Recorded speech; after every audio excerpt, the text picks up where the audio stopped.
2 and 3 and 4. Oh, me. Come in. It's open. Say, Brother Andy, hey, wait a minute, Andy. Why are you standing around in your underwear? Finance company repossess your suit again? No, Kingfish. I was taking exercise. Oh. You see, this thing I got you is called the Little Giant Chest Expander. Oh, you mean them 2 long springs with the handle at each end, huh? Yeah, you stretch it out across your chest, and that expands the thing. It builds up your muscles and reduce you at the same time. Yeah, well, you can stand a little of that, Andy. You ain't got no chest at all, and around the belt line with all that blubber shaking, why, you look like a kangaroo that's doing its laundry in its own pouch there. Well, I ain't been able to stretch this thing across my chest yet, so to loosen up the spring, I've been putting my foot on one handle and holding it on the floor like this, and then pulling it to the other end like this, see? There, lift it up there. Pull away, Andy, pull. Yeah. Pull away, son. Ow! Holy mackerel, Andy. The thing smacked you right in the face. Yeah, it's been doing that every time. You know, I've been losing a lot of weight, but most of it has been in my teeth. Well, Andy, you know what you ought to do? If you want to build yourself up to prove to this gal Cuddles that you ain't no coward, the thing to do is to go to one of them bodybuilding gymnasiums that they advertise in the newspaper all the time. They got a physical instructor there and everything. Oh, yeah, I have seen them ads where the little fella takes his gal to the beach and the lifeguard hollers skinny at him and plays up to his gal. Yeah, then the skinny fella takes a body course and comes back and beats on the lifeguard and gets his gal back. Yeah, but you know there's always something that's bothered me about that. What is it, Andy? What has the lifeguard and the gal been doing while the skinny fella was taking that 6-week course?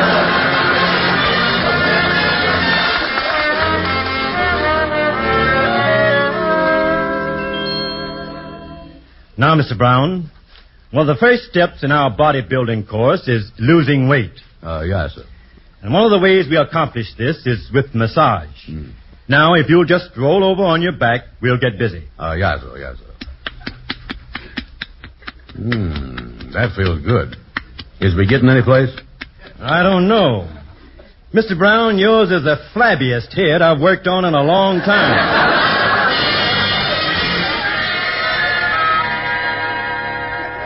Now, class, all together, up on your toes, stand.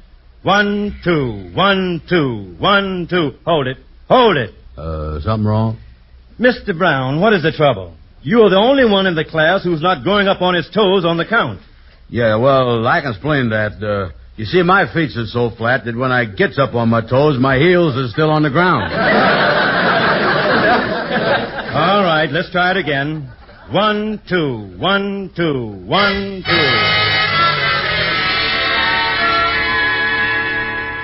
Now, Mr. Brown, we'll try the Indian clubs. This is a game introduced by the Indians many years ago. Yeah. Now, we hold a club in each hand, make a wide swing over our heads, and then down. Yeah. All right, let's try. 1, 2, swing. Oh! Mr. Brown, you hit yourself on the head. Yeah, I know. Now I know what happened to the Indians. If they'd have stuck to ping pong, we never would have got the country away from it.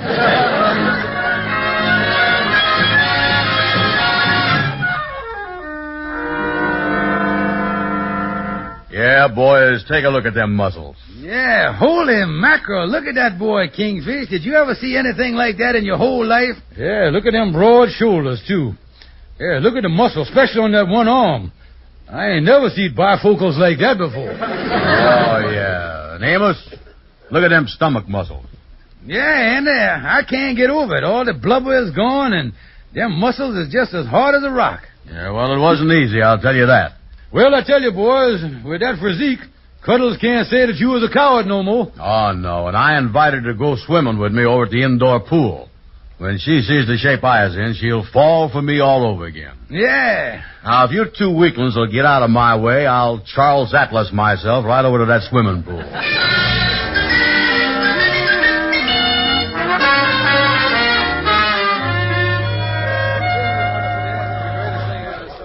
Oh, Andy, I'm so so proud being seen at the swimming pool with a great big he-man like you. Yeah, well, don't mention it, Cuddles. And I'm just going to sit here a while and kind of flex my muscles. And I'm so embarrassed.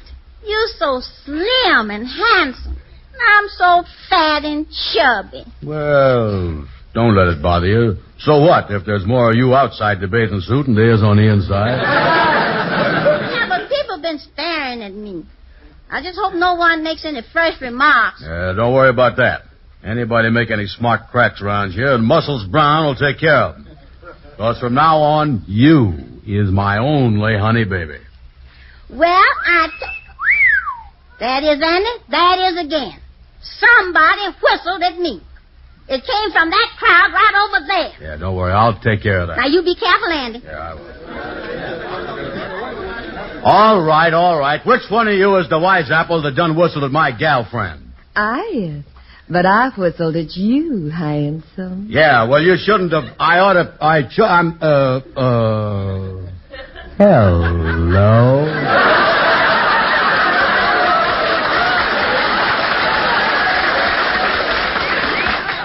I've never seen such a build in my life. Could I just feel those arm muscles of yours? Oh, sure. Go right ahead. There. You know something? Andy Brown, you come back here. Just a minute, honey. Get lost, you big fat bucket of lard. Now, as you was saying, honey.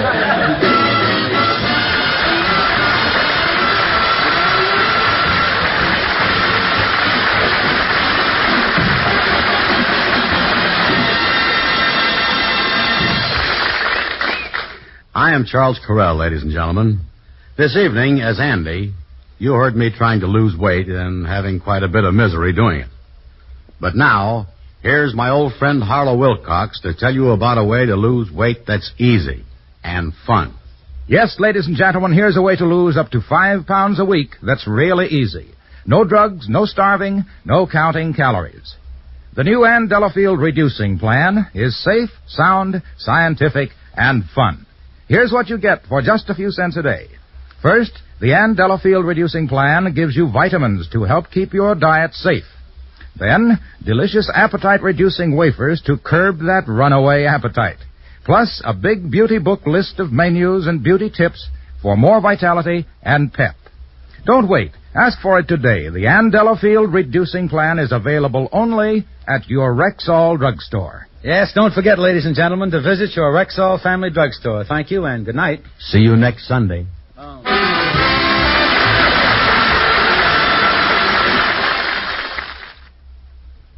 For the one woman in 10 with sensitive skin, There's Caranome, the beauty aids that are hypoallergenic, carefully compounded of fine, pure, mild ingredients, safe for most sensitive skins. there's a safe, pure Caranome beauty aid for every possible need. Created especially for the one woman in 10 with sensitive skin. And sold at Rexall drugstores everywhere.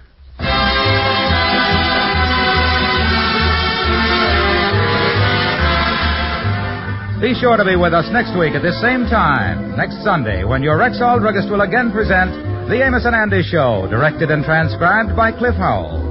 Stay tuned for the Edgar Berg and Charlie McCarthy program, which follows immediately over most of these same stations. This is the CBS Radio Network.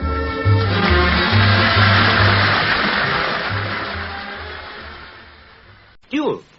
Dual for floors. Dual cleans and polishes in one go, because it's a floor cleaner and a polish all in one. Dual, 2 and 6. I came across Mr. Ghibli in the meadow by the church. If I painted that spire once, he said, I painted it 12 times. He offered me an apple pie. An artist needs inspiration, he explained. Golden short crust pastry, delicious apple filling, and just the right amount of sugar sprinkled on top. But then, when it comes to the little details, Mr. Ghibli does have an exceedingly good eye. I'm crunching my polo, dear Liza, dear Liza. I'm crunching my polo, dear Liza, crunching. The nicest thing about the mint with the hole is that it's smooth and never crumbles. You can eat polo without other people hearing. Try sucking them, dear Henry. I can't, I've already crunched them all. This is the 1940s radio channel from the Rocket Classic Radio Network. Signal gasoline. Let every traffic signal remind you, you do go farther with Signal gasoline. Yes, you do go farther with Signal.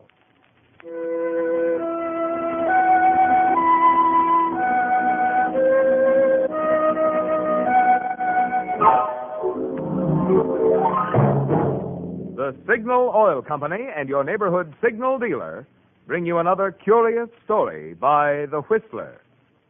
Tonight, Death Watch.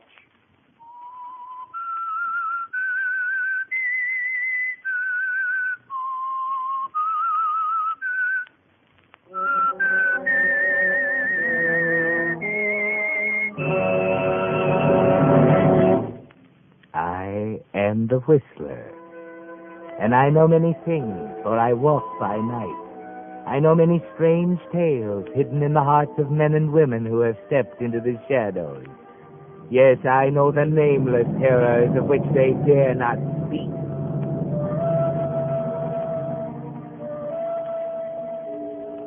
Did you ever commit a murder? No? Then you don't know, do you, how irresistible is the urge of the murderer to return to the scene of his crime? It's a very overpowering feeling, especially if you're not even sure that... Oh, but wait, I'm getting ahead of the story. They found Lucille Doane late at night on the floor of a not-too-lavish apartment. A neighbor noticed a light that had been burning for 24 hours, blundered in, and found her. The police came very quickly. The coroner arrived shortly after. And he and Detective Rock Adrian looked over the body. Well, Coroner, what do you say? Mr. Adrian, she's dead. Plenty dead. Cause of death?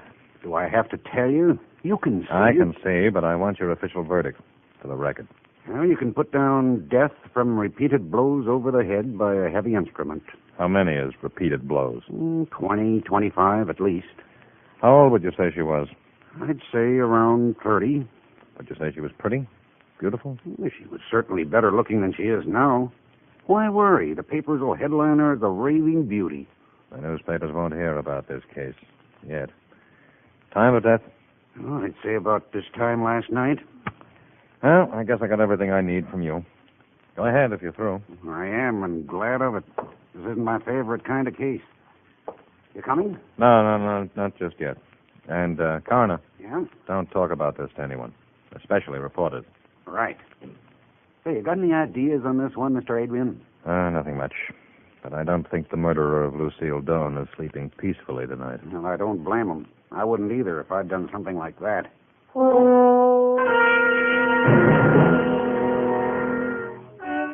Yes, and how right you are. The murderer of Lucille Doane is not sleeping peacefully tonight. Is he, Oliver? No, Oliver Gorst is walking the streets, wandering aimlessly, paying little attention to traffic, thinking. Hey, why don't you look where you're going? What's the idea? Oh, I'm sorry. I wasn't thinking. I was thinking about something else. I'm sorry. Hey, you all right? You don't look so good. I'm all right. There's nothing the matter with me. Stop staring at me. I'm all right. Okay, brother. Okay. But you better watch out where you're going. Yeah.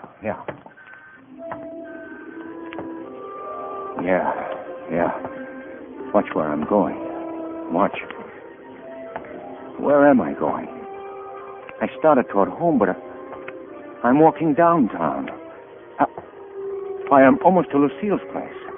No, I can't do it. I can't go back there. Not now. But why do I keep walking in that direction? Why?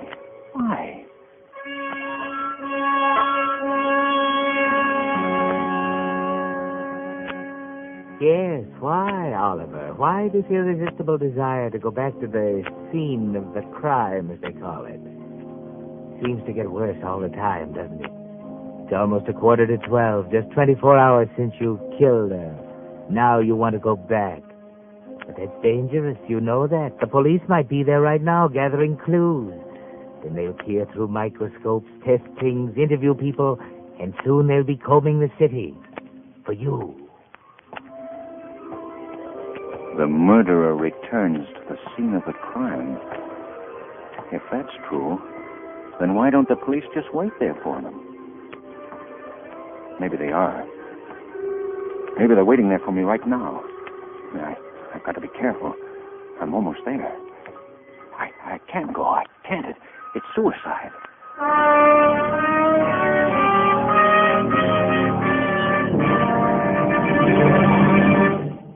Here's a timely little gift offer for all you Whistler fans who drive cars. You see, July 1st, that's next Sunday, is the deadline for getting the new federal use stamp on your windshield. Well, since that little stamp has to hang on through a whole year of wear and window washing, you certainly don't want to have it peel or scuff off around the edges. So Signal Oil Company has had some special transparent use stamp protectors made up. They're neat looking, they're easy to apply, and they're free. Yours for the asking at any Signal gasoline dealer. Of course, like everything in wartime, supplies are limited, and every car will be needing one. So I'd suggest that you get yours this week. Just drive into any of the friendly stations displaying Signal's yellow and black circle sign and say, I'd like one of Signal's use stamp protectors that was offered free on the Whistler. And now, back to the Whistler.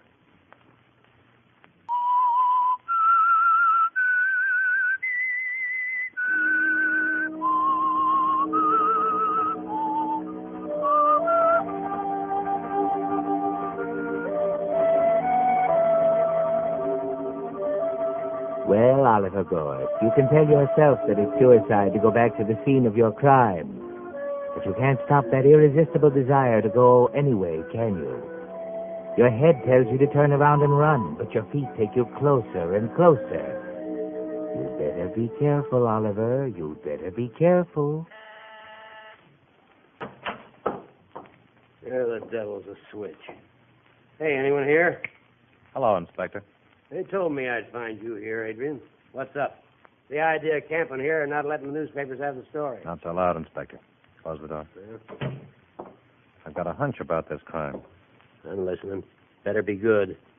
Where's Arnold and Henderson? They're sleeping. Sleeping? And just what do you do while they slumber? Wait. We take turns. For what? The murderer? I don't get it.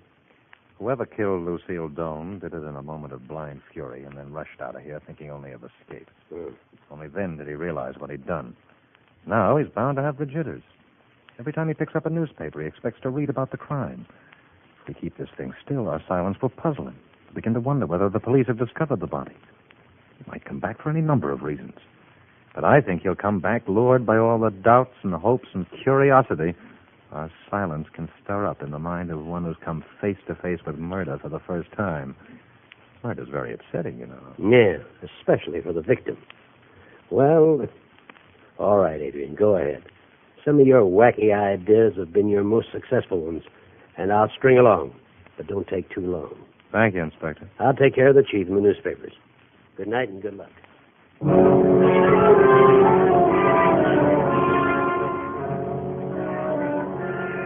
The detective has a hunch, Oliver, and it's a pretty good one. Of course, you don't know it, but he's figured you out pretty well. Except when you committed murder, you were more surprised than upset. Yes, you couldn't believe you'd done it. You wanted to go back and convince yourself right then. But something told you not to. Instead, you ate a big supper. Murder made you terribly hungry. There was nothing like a good meal to buck a man up. Only now you wish you had gone back, don't you? Just to make sure. Maybe I didn't do it after all. Maybe it's something I dreamed. I've often thought of killing someone. No, of killing her when she was causing so much trouble. That's it. I dreamed of killing her, and the dream was so vivid, I thought it actually happened. I have to go back to convince myself it isn't true. She'll be surprised to see me so soon after our quarrel. I'll look around, and if I don't see any bloodstains, I'll know it didn't happen.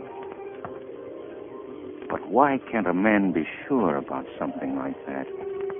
It's such an awful thing to do. Kill a human being.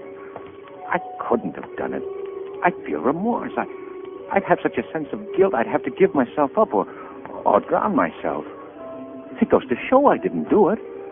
How could I have eaten that meal afterwards if I'd killed her? The food would have choked me. But I'm hungry again. I'll stop for a sandwich. That'll give me time to think.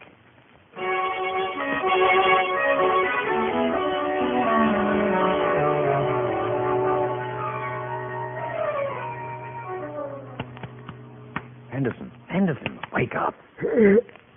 What? Oh, it's you. Time for your watch. Make some coffee. More in the thermos. Oh, thanks. Look, do you really think we'll trap this guy?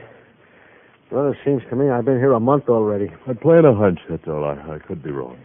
Well, much more of this, and we'll be chasing each other around with butcher knives for diversion. Don't worry, Henderson. The idea is not as crazy as it sounds. Okay, Mr. Adrian. Wake me if you hear the slightest sound, will you? Yeah. Good night. Good night, and pleasant dreams.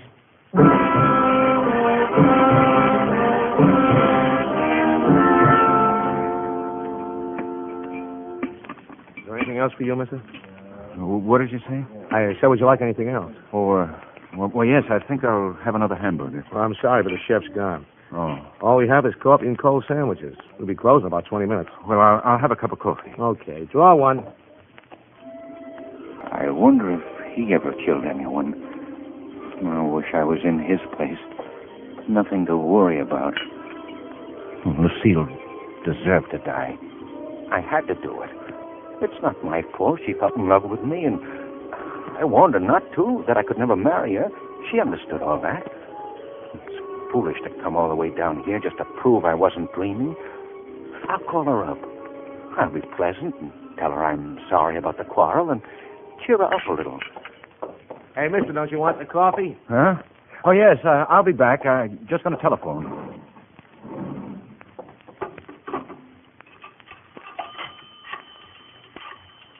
No. Don't touch that receiver, Henderson. Well, it might be headquarters. No. I'm not to be called here. I've left instructions with the operator to trace any call that comes in. To try to stall anyone who calls. Let it ring. What number are you calling, please? Lincoln 57431, please. Will you please hang up and dial again? I'm returning your coin.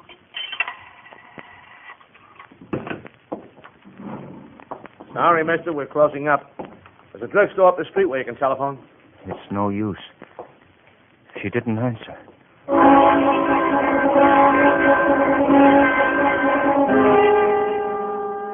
No, Oliver, she didn't answer. And you know why, don't you? Really, you know why. But you don't know about Detective Rock Adrian and the operator tracing the call, do you?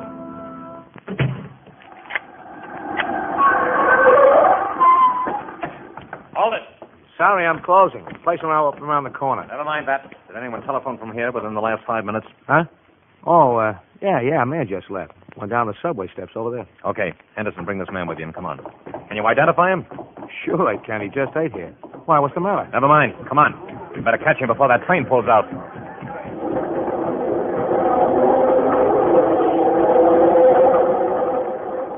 Wait a minute. I'm afraid we're too late.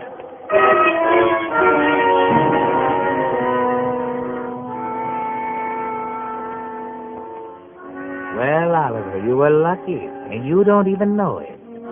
Sitting safely in the subway train, your thoughts are far from police and your danger. They're with Lucille.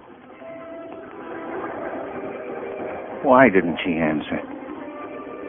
Maybe she was out with someone else. And all the time telling me I was the only one she ever loved. Couldn't live without me. If I ever left her, she'd kill herself. Well, why didn't she? That would have solved everything. Always threatening to tell my wife. Always demanding. Threatening and demanding. Demanding and threatening. Every time I saw her, there was a big row. I began to lose my control, my self-respect. And then I knew I'd have to kill her. That's when I started having those horrible dreams. Then I dreamed she was a little white mouse. and asked me to give her something to eat. But I told her I hadn't anything. Then I saw my heart on a little tin plate, and she began to nibble on it. The heart was pulsing. And when she bit into it, I screamed and grabbed the poker and began to beat her with it. Beat her and beat her, long after she was dead. All out, end of the line. All out, mister. This is the end of the line. End of the line? Where am I? 242nd Street. Can I ride anymore? Sure, mister. You want to go back? We'll take you. Back? Yeah. I've got to go back. I forgot something back there.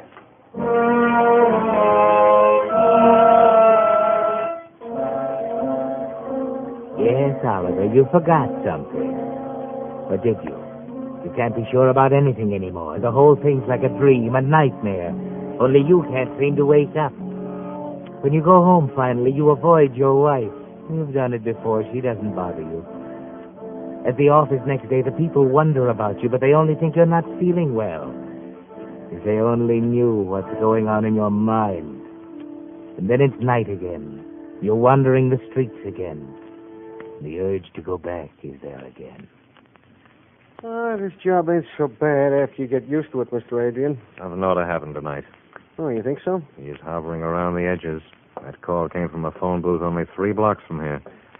We almost had him. Yeah, that was a tough break. Quiet. Someone's coming. Hear it. He's coming this way. Stand by. Be ready for trouble. What'll I do? Open the door. Fast. Put up your hands. Yeah, sure, mister. Don't shoot. I'm just delivering a telegram. All right. Come in. Who's the message for? Miss Lucille Doan. I'll take it. You wait. Where'd you get this? Came through the office. Boss just handed it to me and told me to deliver it. Here's $2. If anyone asked you about this telegram, tell him you delivered it to Miss Doan in person, not to me, see? Yes, sir. Say, can I tell my boss what happened? Yeah. And tell him if anyone tries to put a tracer on this telegram to find out if it was delivered, he's to get in touch with police headquarters. Yes, sir, I'll tell him. Thanks for the $2. That's all. Oh, what's up? Read this telegram. Meet me for dinner at the usual place, signed Ollie. Who the devil is Ollie? That's our man. The one who phoned. The murderer? Perhaps. Oh, dining with a corpse would be a novelty. Look, if he's the one, what's the point in inviting her to dinner? Maybe it's hope. Maybe he's trying to convince himself it never happened. Maybe it's an attempt to fool the police in case he's found and questioned. Well, if we only knew where the usual place was, we'd drop in for dinner ourselves. This Ollie doesn't know she's dead. If he isn't our man, he'll probably try to find out why she doesn't meet him. We'll just sit tight. Oh, no, not more waiting. Well, I think I'll water the plants again. That geranium's going to blossom any week now.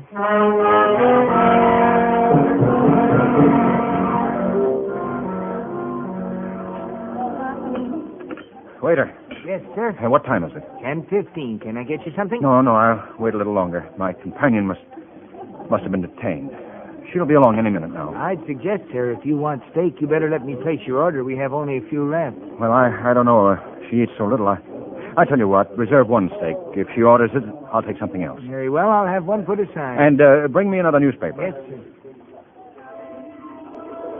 Why did I tell him only one steak? We both like them better than anything else. Maybe I know she won't come. Is this just a game I'm playing with myself, just pretending it never happened? But why? Why isn't there something in the papers? I've read 100 since Monday, and all there is war news. Nothing about... she's staying away on purpose, just to torture me. She knows how easily I become upset and worried. She's deliberately not answering my phone call and my telegram. Just like her to pull a trick like that. Like the time she faked a suicide and had me frantic for a week. Well, two can play that game. I'm not waiting any longer. Waiter. Yes, sir. I'll have the steak by myself. Medium rare. Baked potato. Green salad with French dressing.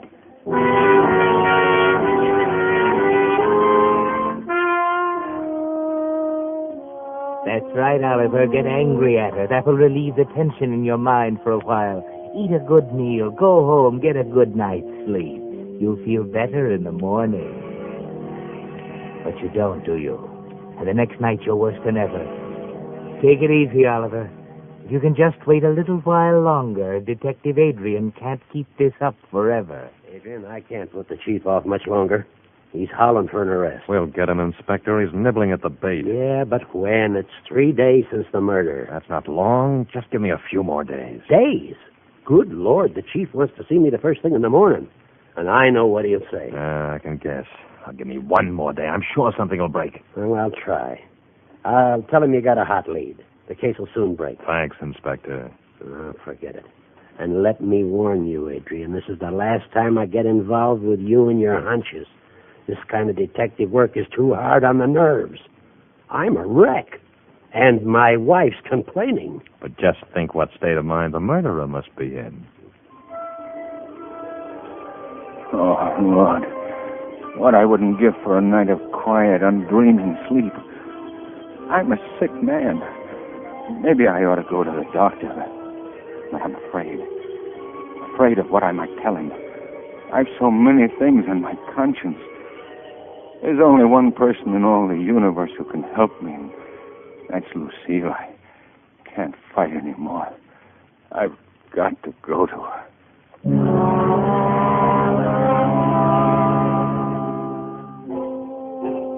Well, Oliver, you're going to give up. You knew you'd have to sooner or later. Yes, the murderer returns to the scene of the crime, and you can't help yourself. You may be caught, but you don't care anymore. Too bad. You will be caught, of course, because Detective Rock Adrian is still there, waiting for you like a spider waiting for a fly. But he's not happy. I've got good news for you, Anderson. Well, you don't sound very happy. This will be the last watch. You sure? Positive? When's he coming? The chief's called it off. Oh. Tomorrow the papers get the story, and we start a routine hunt.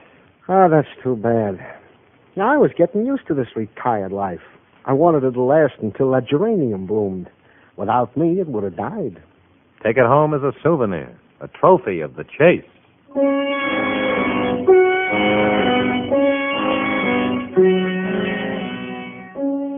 You see, Oliver? If you could only wait until tomorrow. But you can't, can you? You're going back to Lucille right now, and nothing can stop you. It's better to be caught and hanged than to have this doubt eating into my mind. I just sit at the office, my brain vibrating with every telephone call. It can't go on. Tonight I'll know. And then I can get some sleep again. And right now, that's the sweetest, most desirable experience in all the world. Oh, here's that coffee shop. I got this far the other night. I'll stop in and then go on.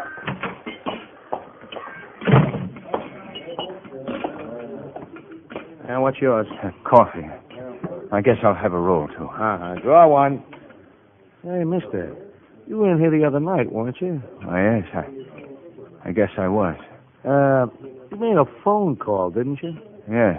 Yes, I remember. You look like a pretty good guy. I'll give you a tip. I don't know what's up, but right after you left, the cops were here and wanted to know who called.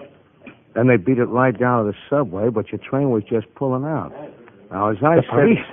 Yeah, and they seemed anxious. Just thought I'd tip you off. Thanks, I gotta get out of here.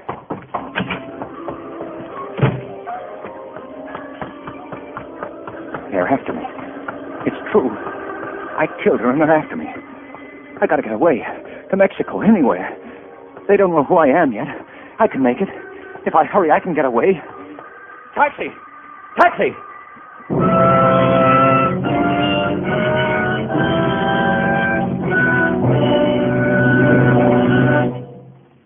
In just a moment, the Whistler will bring you the strange ending to tonight's story.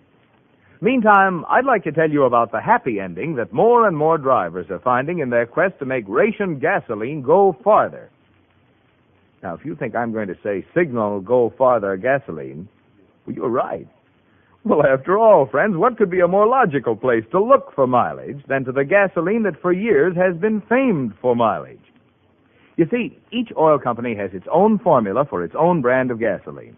Well, long before the war, when economy was still the important thing, Signal Oil Company set out to produce a gasoline formula that would give more miles. Today, of course, with certain gasoline ingredients reserved for war, no gasoline can promise you all the brilliant anti-knock performance you enjoyed in pre-war Signal gasoline, and which you'll find again in even further improved Signal post-war gasoline. But here's the important point. Even today, Signal's wartime formula still puts the emphasis on mileage. That's why if you haven't tried Signal Go Farther gasoline in your car, there never was a better reason or a better time to get acquainted with your Signal gasoline dealer. And now, back to the Whistler.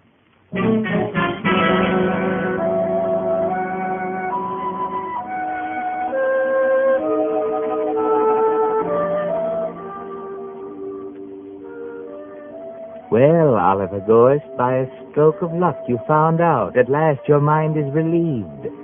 Or so you think. At last you know you did kill Lucille. It wasn't a dream. No, the police are after you. But you found out in time. You can get away. As long as the police don't know who you are, you can just go home and pack your bag, buy a ticket, and go away. Nobody will ever know. And those policemen sitting back there in Lucille's apartment can wait till doomsday for you. Your move. Well, thanks. You know I got you licked. Sure. But I like to take my time about giving up. I'm sure glad I'm not playing you for dough. Didn't you hear that? Elevator. Stopped at this floor. He's coming this way. Get ready. But don't make a sound. Let it ring. I'll open it. You stand by. Oh, I thought... Come in. Well, I'm looking for a Miss Doane. This is Miss Doane's apartment. Well, is Miss Doane here? I'd like to speak to her privately. She's not in just now. May I ask who you are? It doesn't matter. I'll call some other time. I'm sorry, but we're interested in Miss Doane, too. I'm Detective Adrian from police headquarters. Police? Is Miss Doane involved with the police? Very much so. Well, I'm glad. It's about time the police took care of women like that.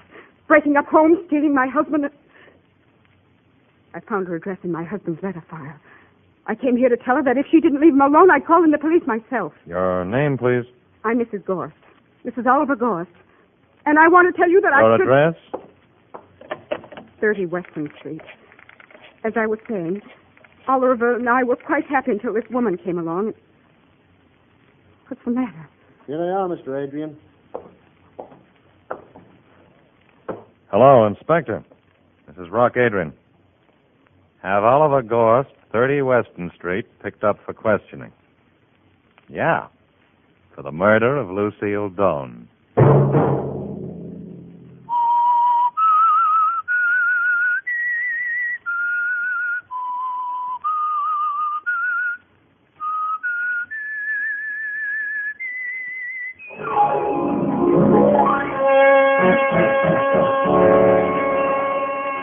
Next Monday at 9 o'clock, The Whistler will bring you another strange tale.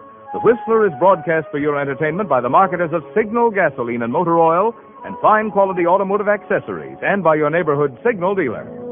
This program is directed by George W. Allen, with tonight's story by Joseph Cochran and music by Wilbur Hatch, and is transmitted to our troops overseas by the Armed Forces Radio Service. This is Marvin Miller speaking, and suggesting that you let every traffic signal remind you that you do go farther with Signal gasoline. Yes, you do go farther with Signal. This is CBS, the Columbia Broadcasting System.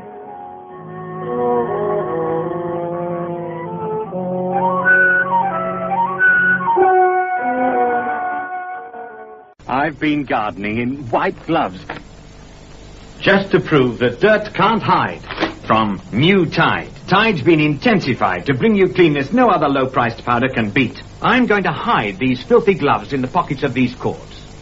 Too tough a test for a low-priced powder? Not for new Tide. Now for those hidden gloves. How's that for cleanness? Proof that dirt just can't hide from intensified Tide. Try it.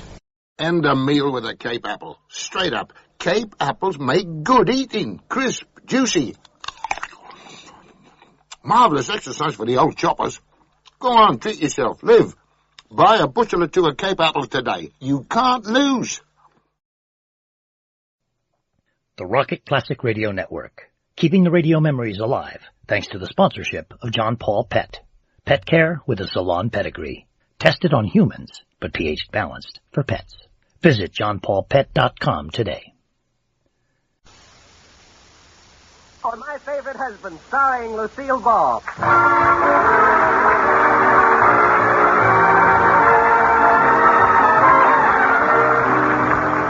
Yes, it's the Gay Family series, starring Lucille Ball with Richard Denning as Liz and George Cooper. Two people who live together and like it.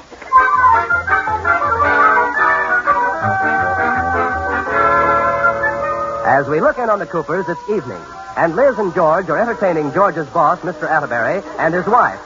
Dinner is over, and the group is in the living room having coffee. Ah, nice dinner, Liz, girl. Oh, thanks, Mr. Atterbury. Well, what do we do tonight? Maybe there's something good on the radio. Radio? Yeah, you know, that little box you used to listen to before you got your television set. Oh, do they still have those? Well, if it'll make you happy, Mr. Atterbury, you and George go outside and look in through the window, and Iris and I will wrestle. Touche. We'll try the radio.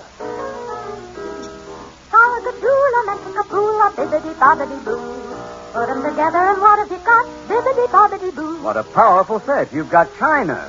No, that's a popular song. Power-a-doola-mexica-boola, bibbidi-bobbidi-boo. It'll do magic, believe it or not, bibbidi-bobbidi-boo. Oh, yes. That's a popular song. Sure. Well, what does it mean? I don't know. I think it's Mary B. Goat sung sideways. Bibbidi-bobbidi-boo. Put them together and what have you got? Bibbidi-bobbidi-boo. Turn that thing off. Bibbidi-bobbidi. George, she's left with her bibbidi-bobbidi hanging. You cut off her boo. Oh, sorry. Boo. What kind of a song is that? Bibbidi-bibbidi-boo. Yeah, it is kind of silly, isn't it? What's happened to the songwriters nowadays? When I was a young man, they had songs with words that meant something. Yeah. Rudolph, sing Bo-Do-De-O-Do for them. Or that other great song so full of meaning, Dig-a-dig-a-doo. Well, never mind. We had a lot of great songs in those days. Yeah, the old songs are the best songs. Yes, sir. They don't write them like they used to. I'll never forget some of those wonderful tunes. Well, tell us all about it, Grandpappy. What did they used to sing in the Revolutionary War? Rudolph couldn't hear the melody. He was playing the drums. All right, you two can make fun if you want it. But I'll never forget when Francis dances with me. Francis who? It's a song, Lotus Bud. It was only second in popularity to The Cheek of Araby. Your love belongs to me. Why, Mr. Atterbury, you're a crooner. Oh, yeah. As a matter of fact, I used to be pretty good. In the old days, you'd always find me in the center of the largest group, playing the piano and leading the singing. I used to love it singing parties, too. Yes, sir, that's my baby. No, sir, don't mean maybe. Yes, sir, that's my baby now. Hey, I think we've just stumbled on what we'll do tonight. We'll gather around the piano and sing. Splendid. Hey, that'll be fun. Hey, that's a great idea. Come on over to the piano, Mr. Atterbury. You play and we'll sing. All right.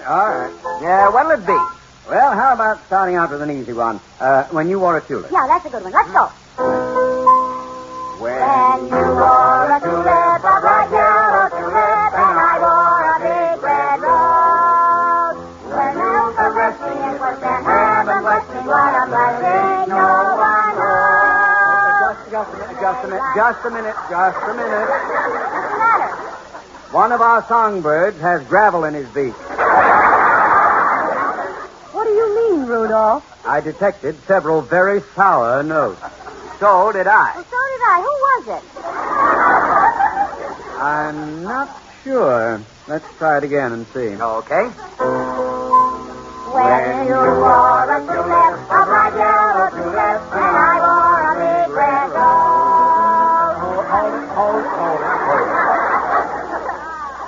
We We aren't going on until we find who's singing off key. Well, I'm not doing it. I'm not doing it. Neither am I. Well, needless to say, I'm not doing it. Well, how can we find out who is? Well, I'll tell you what we'll do. I'll hit a note on the piano. We'll all sing it at one at a time. Like this. Oh, la, la, la, la, la. Now, Iris. George. Liz.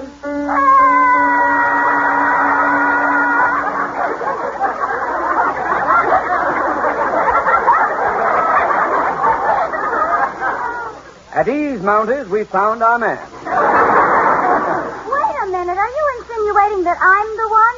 Well, Liz, we sang the same note and you sang a different one. That proves something. Sure, you're all off key. Look, Liz, we don't mean to hurt your feelings, but you do sing flat.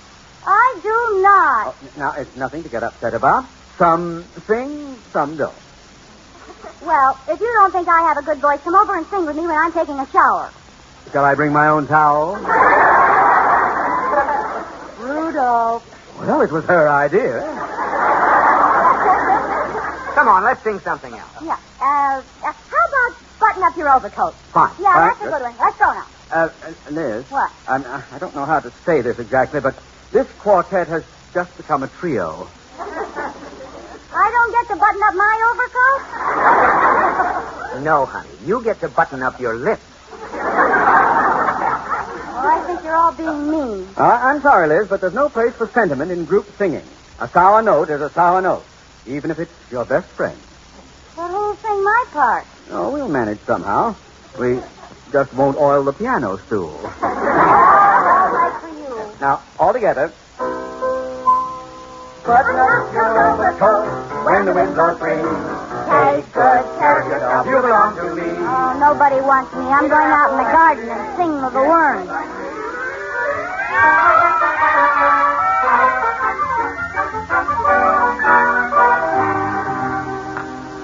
Good morning, Liz.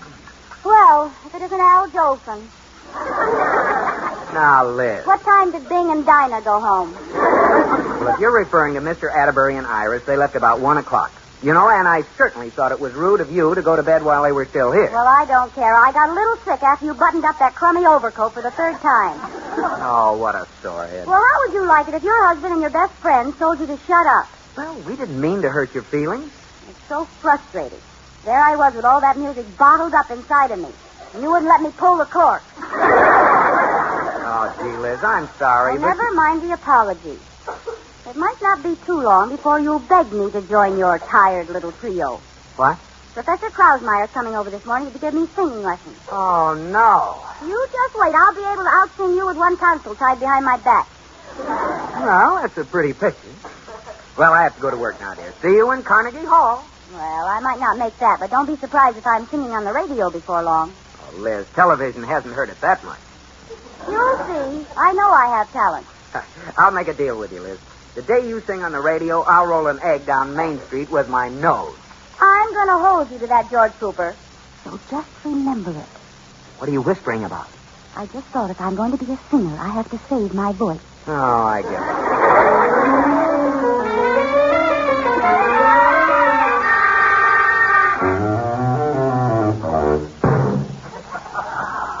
Mrs. Cooper, what are you doing? I'm spraying my throat, Katie. All us singers do this. Oh? What's in the atomizer? Nothing. I don't know what I'm supposed to use yet. Oh, Mrs. Cooper. Oh, that must be Professor Krausmeyer. Oh, I'll let him in. Hello, Professor. To the mountain, where the house will be filled with music again. 9? 9. Hello, Professor Krausmeyer. Ah, how is my pooper? And your pooper was pooped. I'm tired of being made fun of, Professor. Are you sure you can teach me to sing? Oh, certainly. I have my own theory that if you can talk, you can sing. Hit me the Z.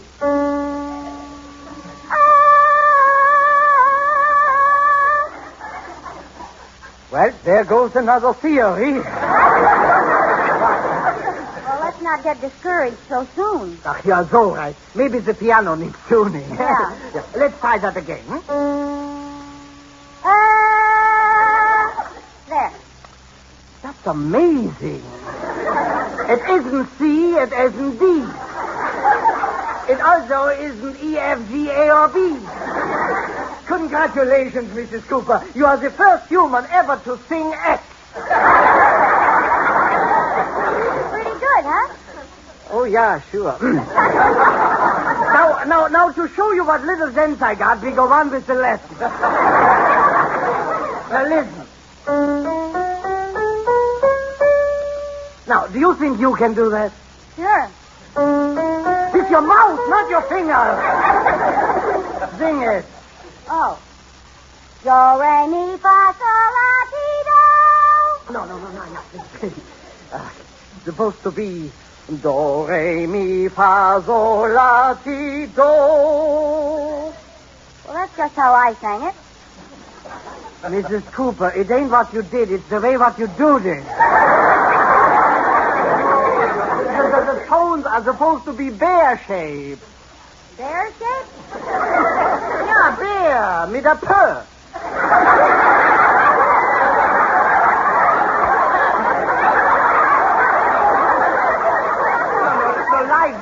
Like this. How now, brown cow. Oh, the large end of the bear comes out first. Well, let me try it. How now, brown cow. Mrs. Cooper, did you hurt yourself? No, Katie, I'm all right. I thought a murder was going on. Mrs. Cooper, just sing something for me. Your favorite song, please. Well, I guess it's Stardust. I love that song.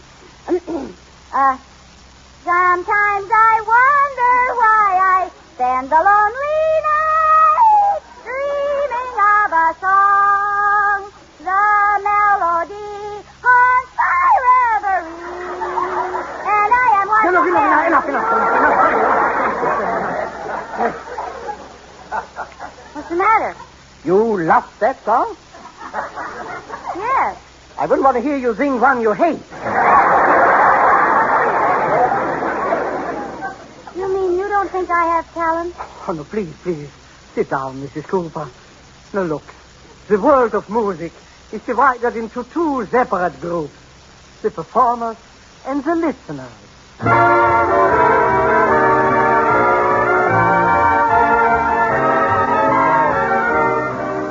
Well, Professor Krausmeyer has broken the bad news to Liz that she will never be a nightingale, and she's still suffering from the shock. What's the matter, Mrs. Cooper? Oh, Katie, I'm a musical flop. Now, you aren't either. I am, too. Professor Krausmeyer won't even teach me. He says I'm a listener. Well, you should do what my sister does. She writes songs and lets someone else sing them. Oh, you have to know all about music to write songs. My sister doesn't know a thing. And maybe you heard that hit song she wrote.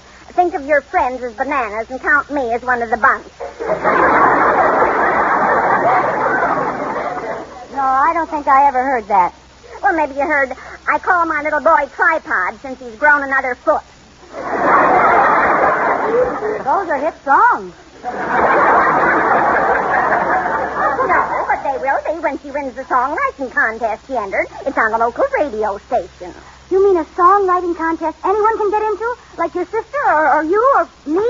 Sure, they have it every week. Hey, this sounds like just what I'm looking for. Nobody can say I'm not musical if I'm writing hit songs. I should say they can. I'll try it. Get me the rhyming dictionary, Katie. Carrie Jacob Cooper writes again.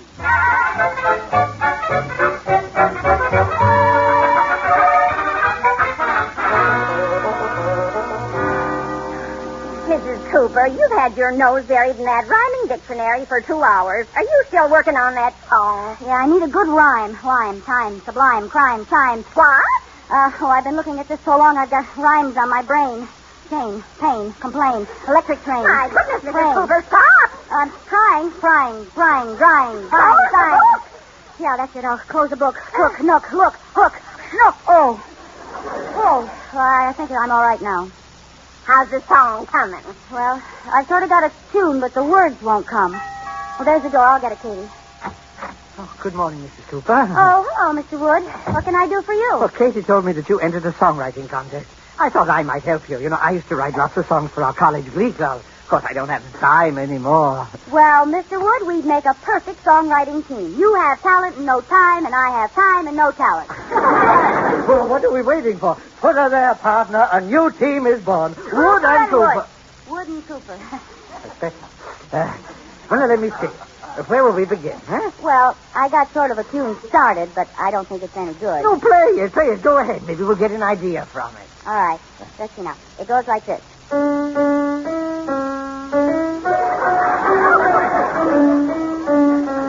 Just a minute, Mrs. Cooper. No good, huh? Oh, no, I like it, yes. And I think some words that will fit to it just came to me. What are they? My country, 'tis of the sweet land of liberty, of the I sing. My country... Oh, I wish I was dead. Don't feel bad. All songwriters do that at first. They do? Oh, yes, I remember the first song that I wrote. After I wrote it, they told me I stole it from Tchaikovsky. But I didn't. Well, that's good. No, I stole it from Freddie Martin. He stole it from Tchaikovsky. Well, we better write one we don't steal from anyone. What's the matter? You crazy? We want a first song to be a success, don't we? Now, we'll examine the hit songs of the past and take the best parts of each. Good idea. We better make it about a girl. Look at Margie, Dinah, Laura, Sweet Sue. And on the other hand, there should be a city in it, too. Look at Chicago, Chattanooga Choo-Choo. Meet me at Old St. Louis. Right, and it has to be Western. Western? Sure, Ghost Riders in the Sky, Mule Train. Right. Oh, this is easy. The song's practically all written. All we need is a girl who was born in a city and falls in love with a ghost rider who beats her with a whip. Let's get started.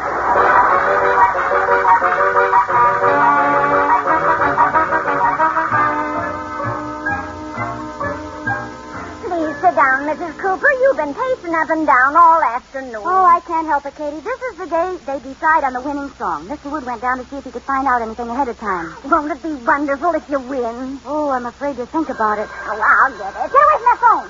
Where? Sorry, Katie. Hello? Hello, Mrs. Cooper.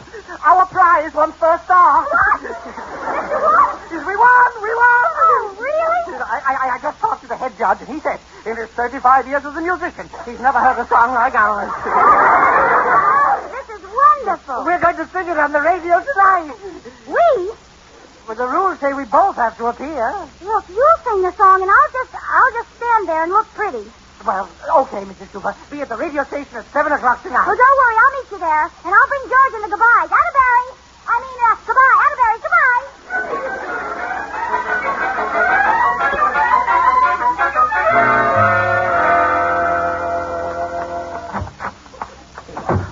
Hello, Mrs. Cooper. Oh, hi, Mr. Wood. Everything's all set. George and the Atterburys are sitting in the audience. Is the program on the air already? No, not yet. Well, then why are you whispering? I'm not. I've got laryngitis. Mr. Wood, if you've got laryngitis, who's going to sing our song? Here's the music. Oh, no! No, I can't do it. No, you'll have to or we won't win the prize. Oh, how can you do this to me? Now, don't worry. I'm going to help you. How? You'll sing, and I'll sit there and look pretty. But I can't sing. I'm a natural-born listener. Come on, they're ready for us. You've got to go through with it. Oh. And here they come now, the winners of this week's Writer's Song Contest, Mrs. George Cooper and Mr. Benjamin Wood. Get me, George! I'm a songwriter! Hooray for Liz! Is there any secret you can give to prospective songwriters, Mrs. Cooper? Well, yes. We found that all you need to include is a girl's name, a city's name, a western feeling, love, and some double talk. That's right from the horse's mouth, folks.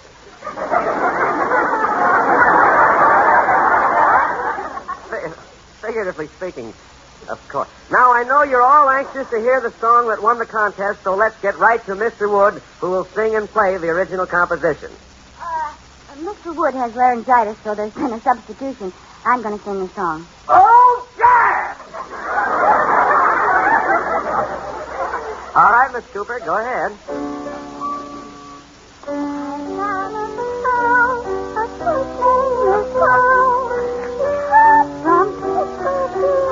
Wait a minute, Mrs. Cooper. Wait. Can't you sing louder than that? Sing louder. I'm shouting. Please, Mrs. Cooper, try to give us more volume. You'll be sorry. You keep out of this, George. Oh, but Liz, you're laying an egg. Well, I may be laying it, George Cooper, but you're going to roll it down Main Street with your nose. Oh, I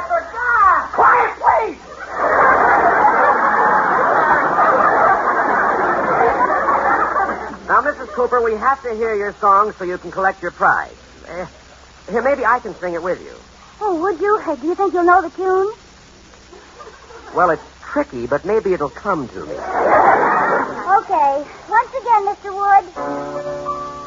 Oh, I've got a girl. Her first name is Pearl. She comes from Pittsburgh, VA.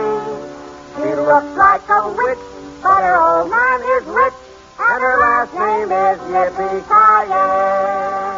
Hiya!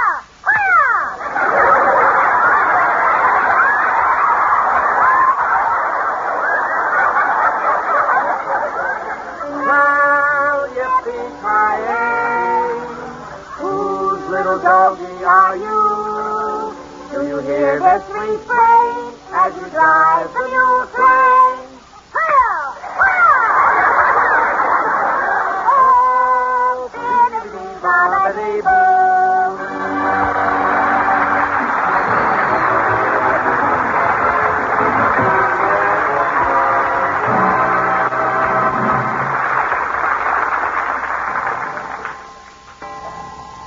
George, wake up. What's the matter? You're snoring. Oh, I didn't hear anything. Oh, I can't stand this. How can I muffle that man? I know. A pillow over his face. Ah, peace and quiet. He is quiet. It's too quiet. George, speak to me. Oh, what have I done? Say something. George, make a noise. Snore. Oh, what a beautiful sound. I won't say good night because he's asleep. Good night, Blair.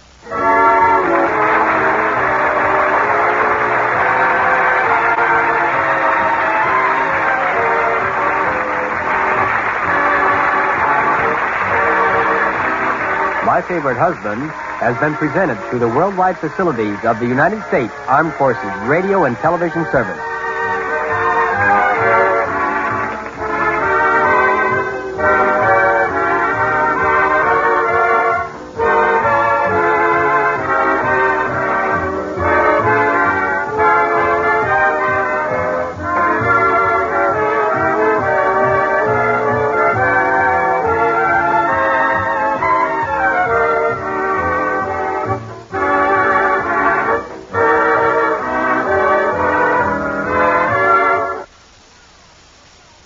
If you're paying this kind of money for a car, you'd want it to have a touch of style, legroom,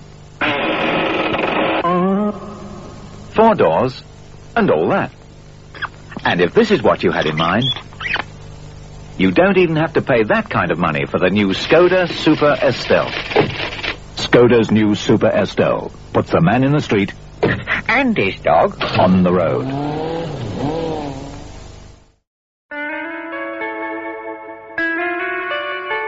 The great guitar sound of today is Gibson. Gibson is used by more top groups and players than any other guitar.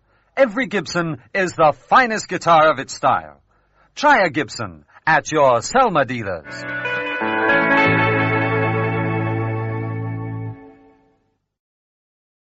What has a hazelnut in every bite? Sorry. And thick milk chocolate for your delight? Sorry. Nougat and caramel golden light. Sorry. And don't forget the hazelnut in every bite. And again. What has a hazelnut in every bite? Sorry. Thick milk chocolate for your delight. Sorry. Nougat and caramel golden light. And don't forget the hazelnut in every bite. Sorry. A hazelnut in every bite. Time for a tippin', fried tippin', the fruit and biscuit chocolate bar. J-E-L-L. Oh, the big red letters stand for the Jell-O family. Oh, the big red letters stand for the Jell-O family. That's Jell-O, yum, yum, yum. Jell-O pudding, yum, yum, yum. Jell-O duck, Fiocca pudding, yes, sirree. And a meal with a Cape apple. Straight up. Cape apples make good eating. Crisp, juicy. Marvelous exercise for the old choppers. Go on, treat yourself. Live. Buy a bushel or 2 of Cape apples today. You can't lose. Keeping the radio memories alive thanks to the sponsorship of John Paul Pet. Pet care with a salon pedigree. Visit jppet.com today. Classic shows from the golden age of radio. This is the Rocket Classic Radio Network. Frontier Town, the saga of the Roaring West.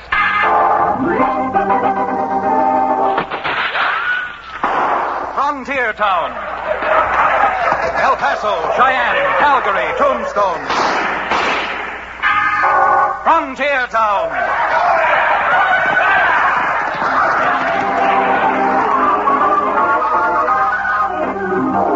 Here is the adventurous story of the early West, the tamed and the untamed. From the Pecos to Powder River, Dodge City to Poker Flat. These are the towns they fought to live in and lived to fight for. Teeming crucibles of pioneer freedom. Frontier Town!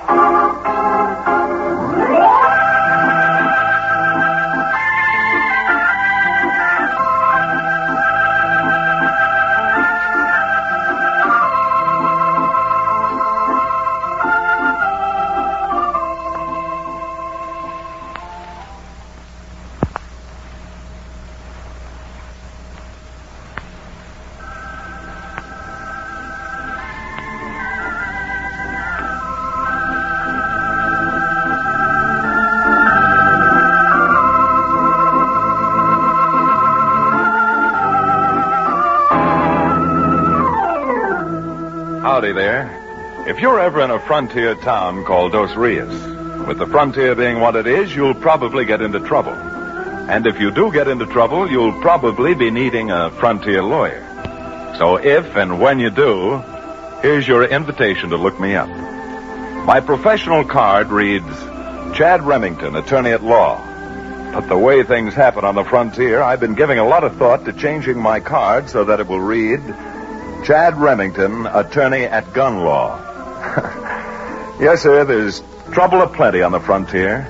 And whatever it is, along with my riding partner, Cherokee O'Bannon, I seem to end up smack dab in the middle of it. Do you think I'm exaggerating? Well, let's take what happened not too far from Dos Rios at a cavalry post, Fort Disaster. Because of a savage outbreak of lawlessness in the territory which seemed to be the work of a double-dyed, case-hardened crook known as the Dallas Kid, the Army had decided to reopen and reman the old frontier stockade known as Fort Disaster. When the new commandant, Colonel Carpenter, learned that he was being transferred into my neck of the woods, he wrote me a note asking me to drop in on him. But before Cherokee and I could get there, and even before the colonel and his command reached Fort Disaster, the Dallas Kid swooped down with all the fury of a hurricane. Colonel! Yes, Sergeant? We're outnumbered, sir, at least 2 to 1. Good, Sergeant. Tell my son I want to see him at once. Lieutenant Carpenter, sir. I'll give him the colonel's instructions immediately.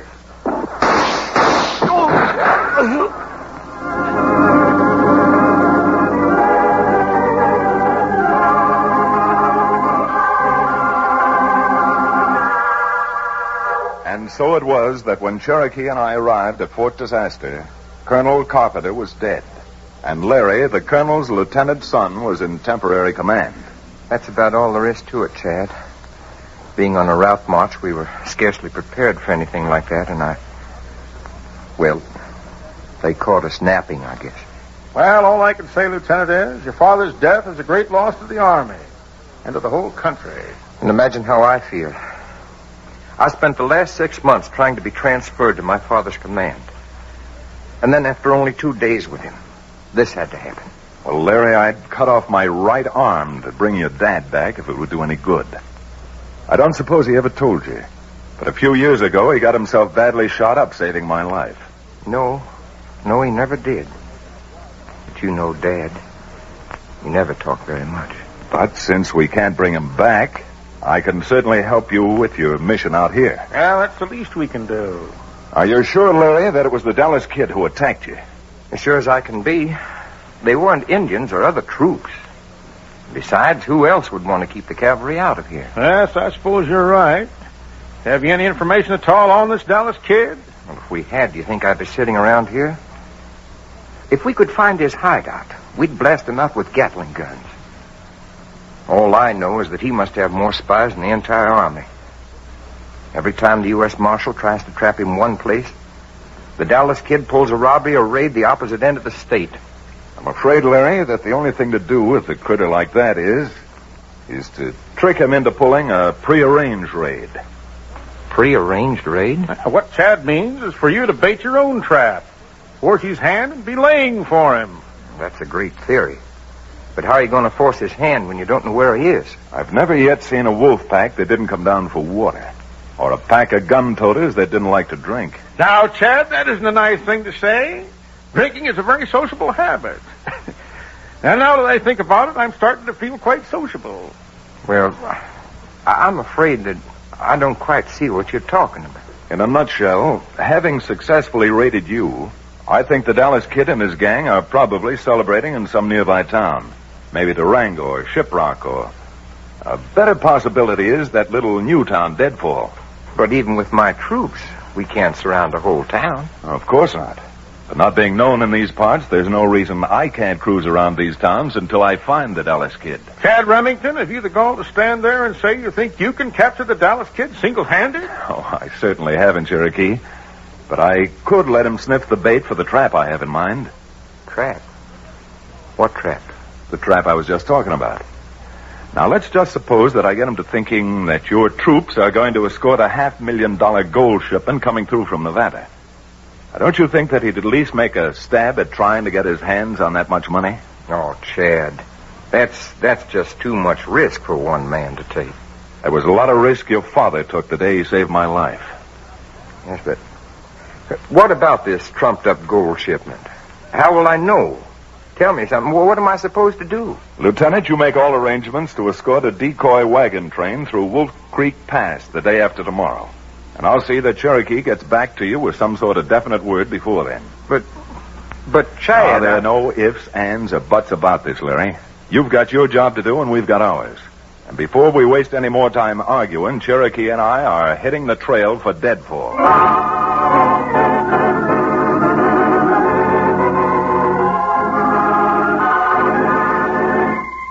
The night was half gone by the time we reached Deadfall. And being a new town of only 14 buildings, 11 of which were saloons, it was another few hours before I could pull Cherokee away from the various bars as we looked in desperation for someone who might seem to be the Dallas Kid. As Cherokee and I made our rounds, the Kid himself was enjoying life, according to his lights, in the Bobtail Straight Bar. How about it, Bella? Another bottle of champagne? Sure. I got lots of time, and you got lots of money. You'd like lots of money for yourself, wouldn't you? I ain't working here just for the excitement. Yeah. Now, don't turn around. Just look in the mirror. See that Jasper with the gray hair sitting behind us at that third table drinking a beer? Yeah. That's Matt Fitzgerald. He rides shotgun for Wells Fargo. You're all right, Bella. You know what goes on. In this business, a girl's got to. I learned a long time ago to keep my eyes open and my mouth shut. Meaning what? Oh, for example, I can tell you where you come from the clothes you're wearing. But I ain't going around telling anybody. Where do I come from? Texas. What part of Texas? Northeast Texas. Couldn't call the town, could you? That's easy. Dallas. You're all right, Bella. All right. Just as long as you keep your mouth shut. What about, Matt Fitzgerald, Dallas? I notice he's been watching you. Go on over. Sit with him. What for? For money. If you happen to let me know when Wells Fargo is hauling money, you get 10%. Don't go away. I'll be back. Right back.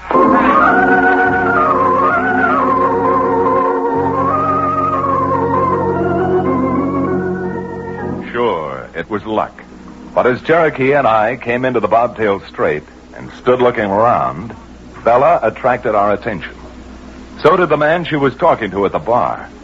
When I saw her leave the bar and head for a table, I had a feeling I might find something out. So I turned to Cherokee and... Cherokee, wait for me outside. But, Chad, we only... Outside, Cherokee, and fast. I'm going over and sit at that empty table right behind the one the girl's sitting down there. Now, go on, vamoose.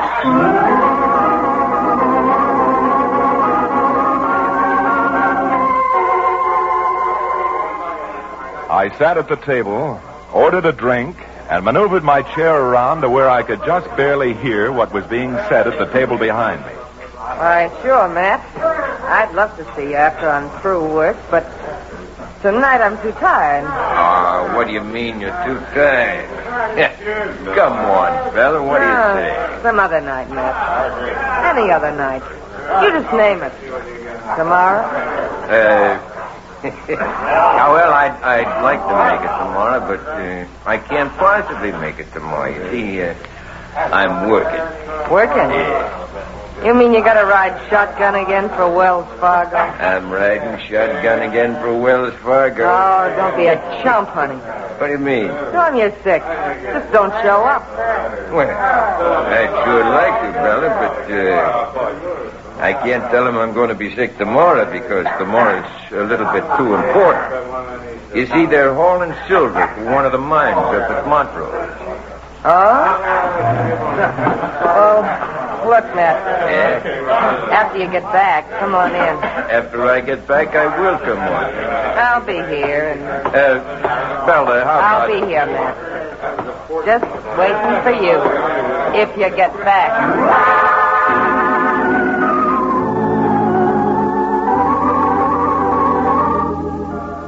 It was luck, all right.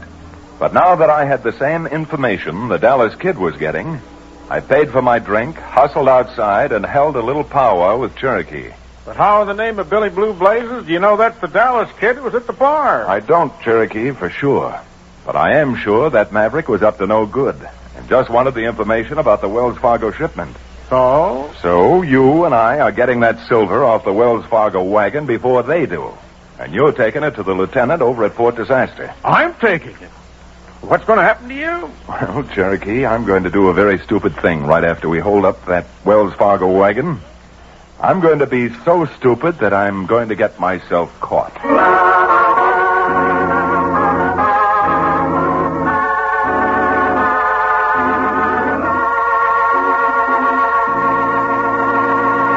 We'll return to the second act of Fort Disaster, our exciting frontier town adventure, in just a few moments.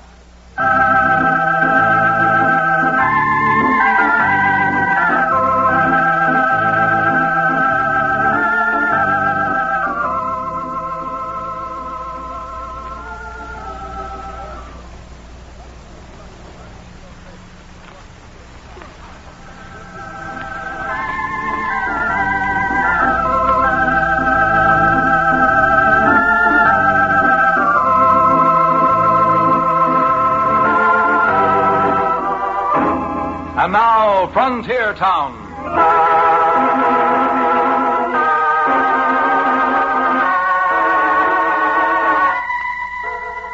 Did I hear you mutter something about fool luck? Well, if you did, you're right both ways from the middle. I was a fool, and we certainly played in luck. But the trail was too hot and too new to give up that easily. So Cherokee and I sashayed down and, taking our lives in our hands, waved the express wagon to a stop.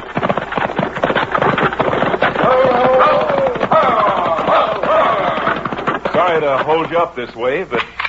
Hey, if you're really planning on holding us up, this here rifle has a little habit of talking, and it's liable to talk right in your face. All I want is to have you turn that silver you're carrying over to us. What? And if you don't give it to us, the Dallas Kid is waiting for you just up ahead. Dallas Kid? Hey, what are you talking about anyhow? It isn't what I'm talking about, Matt. It's what you talked about last night in the Bobtail Straight Bar to a young so-called lady by the name of Bella. Bella? Wait just a minute. What do you know about Bella? Why, you unmitigated imbecile? Didn't you realize she was pumping you to find out about this shipment? Now, if you're looking for credentials, we got plenty of them. What I want to do is to have my partner here take the strong box with the silver in it over to Fort Disaster for safekeeping for a while. Let your partner take the strong box? Yeah. Just a minute. What's the idea of that? Well, I want to see if we can't make the Dallas Kid think I'm a bigger crook than he is.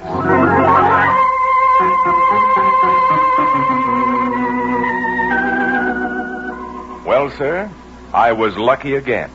Lucky that Matt Fitzgerald believed me. So loading the box of silver aboard Cherokee's horse and waiting until he was on his way, Matt and I staged the doggonedest running gunfight anyone ever saw, heading right for the spot where the Dallas Kid, or at least Bella's bar companion, lay in wait.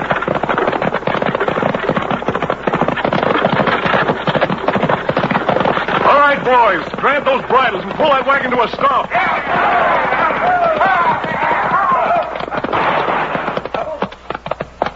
Keep them covered, boys. Now you, who are you? What are you doing here? Say, I don't know who you are, but this long-legged Lobo's been chasing me for the last 2 miles trying to stick up my wagon. It's a lucky thing that you fellas came along. I'll say it is. I'd have had that silver and been back up in the hills by this time. Yeah? Well, we'll save you the trouble, mister. All right, you. We're taking the silver. Silver? What silver are you talking about? Don't be so smart. The silver you were hauling down from Montrose. The silver, eh? Ho-ho! So that's what all the reception committee was about, eh? Well, let me tell you something, friend. The joke's on you. When I got up to Montrose, I found they shipped the silver out yesterday by muleback. He's lying. Come on, let's search the wagon. Just a minute. If you know what's good for you, you keep out of this. But I tell you... Shut up. Mike, pull that tarpaulin off. See what he's got in the back of the wagon. Right, Charlie. Hey, I'm telling you, there's nothing there. Never mind telling. Well, Mike? Sure nothing in the wagon. It's plumb empty. What? See? What to tell you? Well, can I go now? Yeah, go on. Beat it. Wait a minute, mister, and I'll ride along with you. Oh, no, you don't. You're coming with us, my friend. You and me, we're going to have a little talk.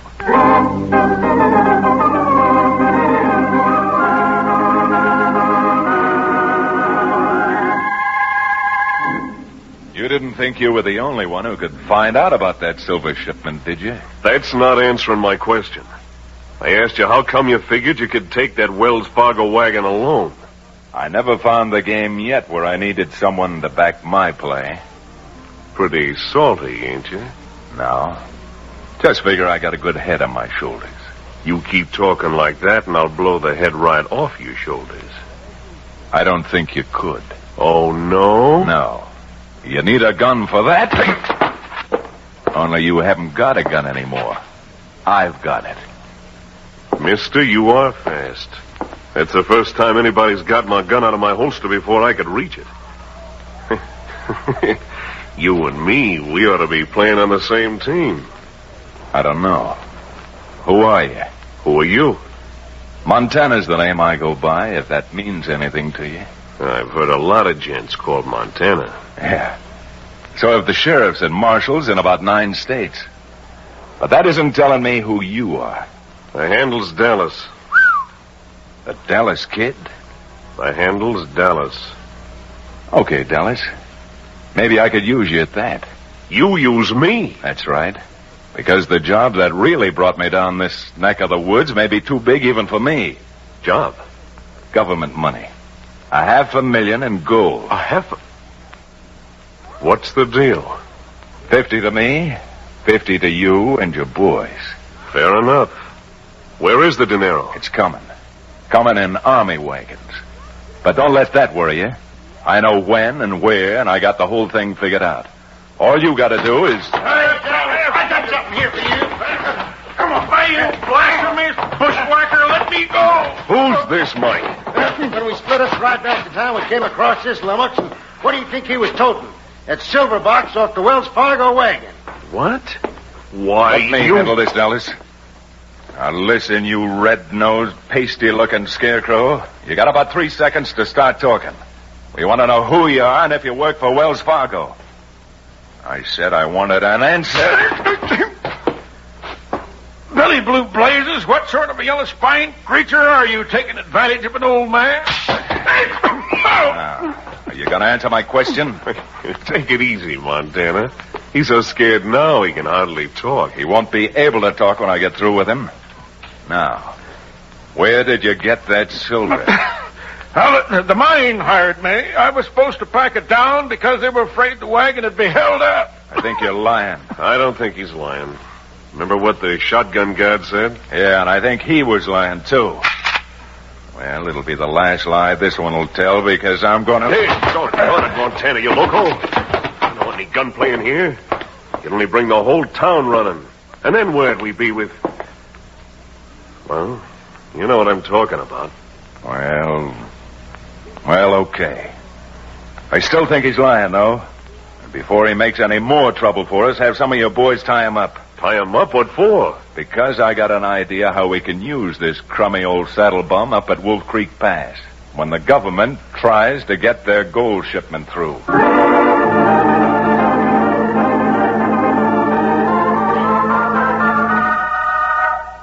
Now, for the life of me, I can't tell you why I did what I did when poor Cherokee showed up. Except that I instinctively realized if I didn't do something to make Dallas feel we were strangers, he might put two and two together and get me. Now, believe me, it hurt me worse than it hurt Cherokee. And I didn't pull my punches with him either. But when it came to saving both our lives, I figured that a few skin knuckles or a bruise on Cherokee's cheek was at least a reasonable price to pay. Although I didn't know it then, Cherokee being caught was only half of my pat little plan, which had gone haywire. The other thing that happened, well, take it from me, nobody could have anticipated. Having told the Dallas kid about the hypothetical gold shipment coming through Wolf Creek Pass, I couldn't back out now, even though I knew Cherokee hadn't gotten through to give Lieutenant Carpenter the message. But while I was debating what I'd tell Dallas when the wagons didn't show up, out at Fort Disaster, the lieutenant got a surprise of his own. Sergeant, this just doesn't make sense. See, Chad promised that Cherokee would bring word back to us if we were supposed to drive those decoy wagons through Wolf Creek Pass. I know that, Lieutenant. But the courier just brought in this message, and as you can see, it's official. Signed by the adjutant himself. And they're shipping $100,000 in gold for payroll purposes. Oh.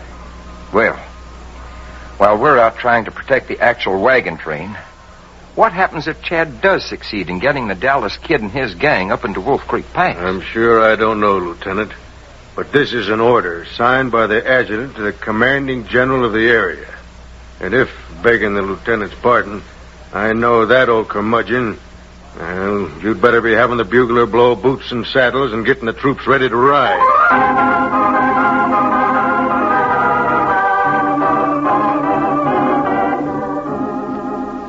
Yes, of all things, an actual gold shipment going through Wolf Creek Pass. And I was leading the Dallas kid there to get it. Now, fortunately, I knew nothing about it and walked into my own trap as innocent as a newborn babe.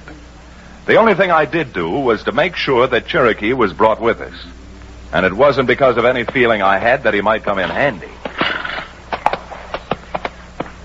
All right, boys. Button up your lips and listen to what Montana has to say. Right. All right, it's all very simple. Now, there are 33 of us, and we're splitting up and lining both sides of the pass. You're to spread out about 20 yards apart, understand? Now, Dallas and I are staying right here where we can see both ends of this pass together. When we figure that we got them hemmed in, we'll throw the first shot from here. That'll be the signal. That's a good idea. And remember, there's to be no shooting until the first shot from up here. Now, go on. Get to your places. All right.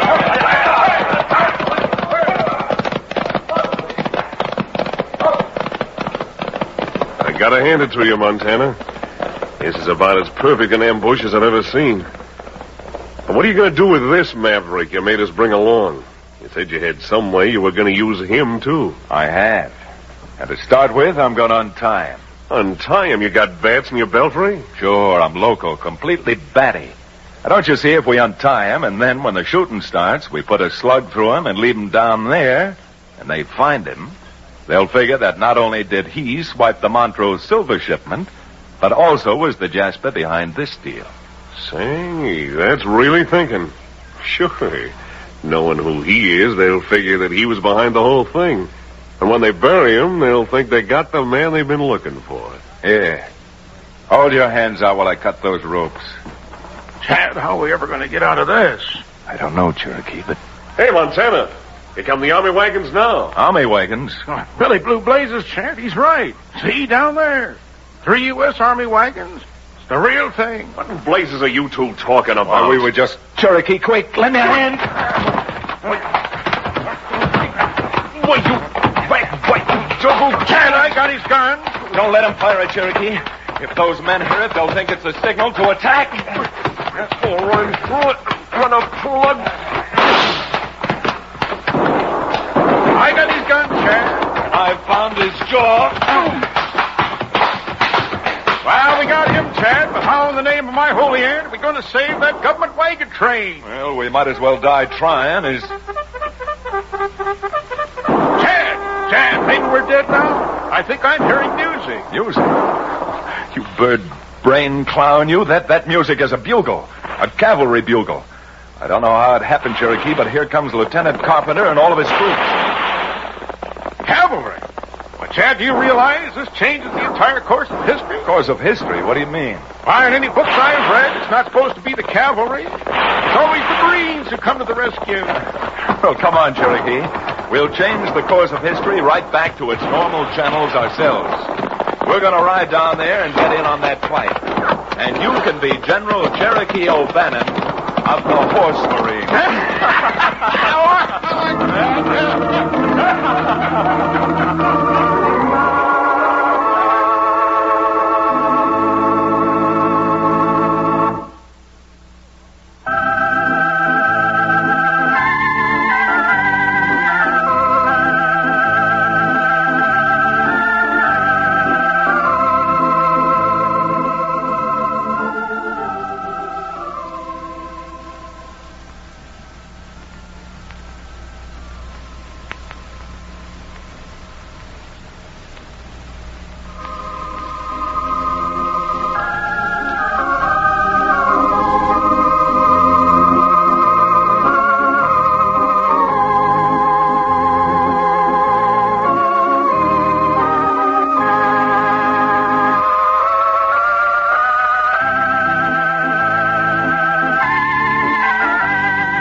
Frontier Town, starring Reed Hadley and featuring Wade Crosby, is a Bruxelles production.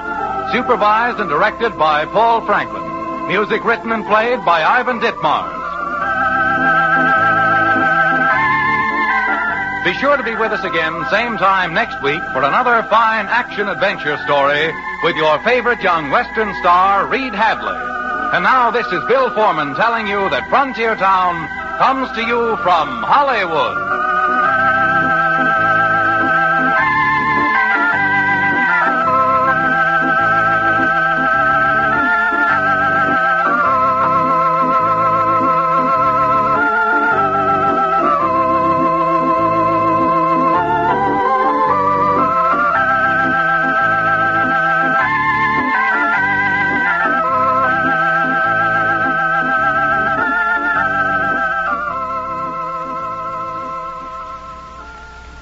I came across Mr. Ghibli in a meadow by the church.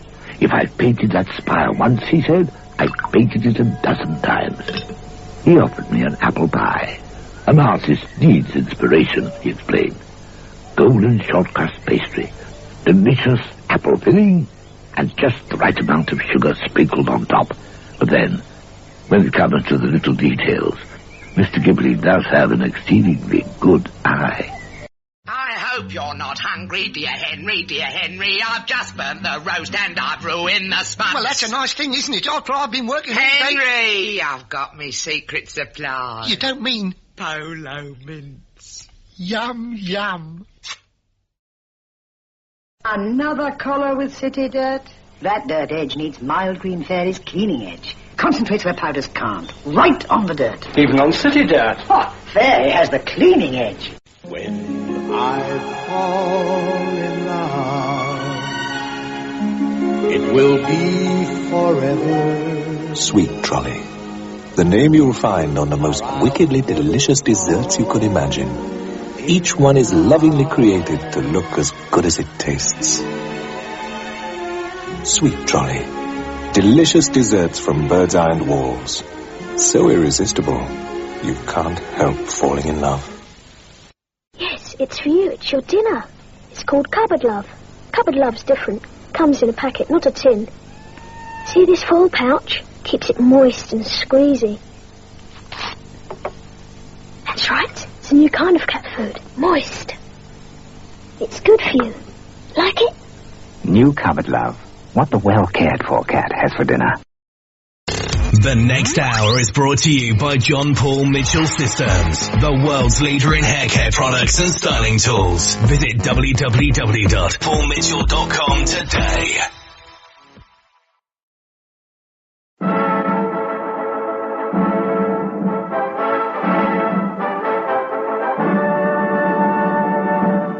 The National Broadcasting Company presents, transcribes, Sir Laurence Olivier in Theatre Royal.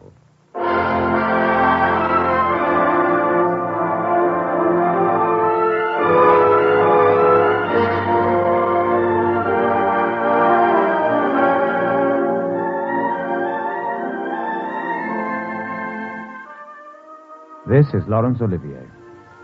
Once again, it is my pleasure to introduce to you a guest from the theatre who is going to appear in this week's program. Next week, incidentally, I look forward to taking over the leading roles myself in this series. Today's guest will, I feel sure, be already familiar to you through the many films he has made which have enjoyed success in the United States.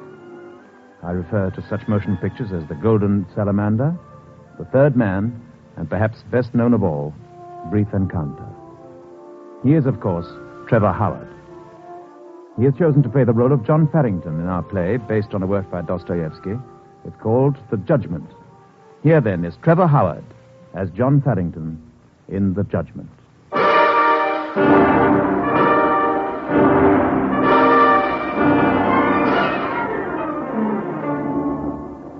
My name is John Farrington, Dr. John Farrington. If you care to sit down for a moment or two, I'll tell you a story. It's a fantastic story. You won't believe it. No one ever believes the truth. Would you like to hear it? Very well, then, but I warn you, this isn't an ordinary story, and you can't listen to it in the ordinary way. You'll have to pay attention, and you'll have to think. Yes, think.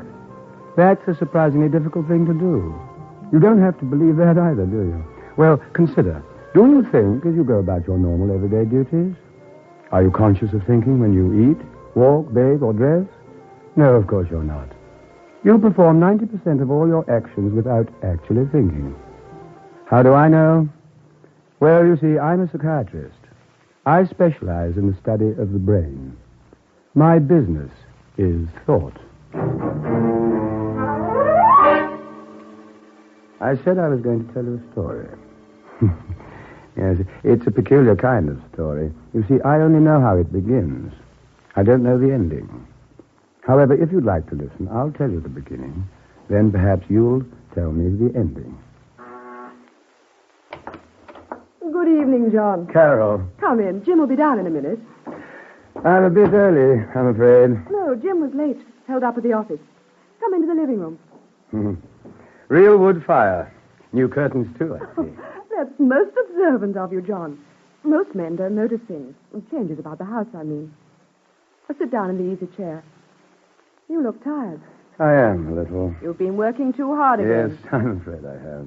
When are you going to take that vacation you've been talking about? Oh, one day I'll get around to it. There's so much to be done, Carol. So much I want to learn. Learn? You? Why, you've practically an international reputation now. I've only scratched the surface, Carol. The brain is a complex thing. We've got... Oh, no, you don't. You've promised to come over this evening for dinner and to relax. I refuse to talk about your work. You're quite right, my dear.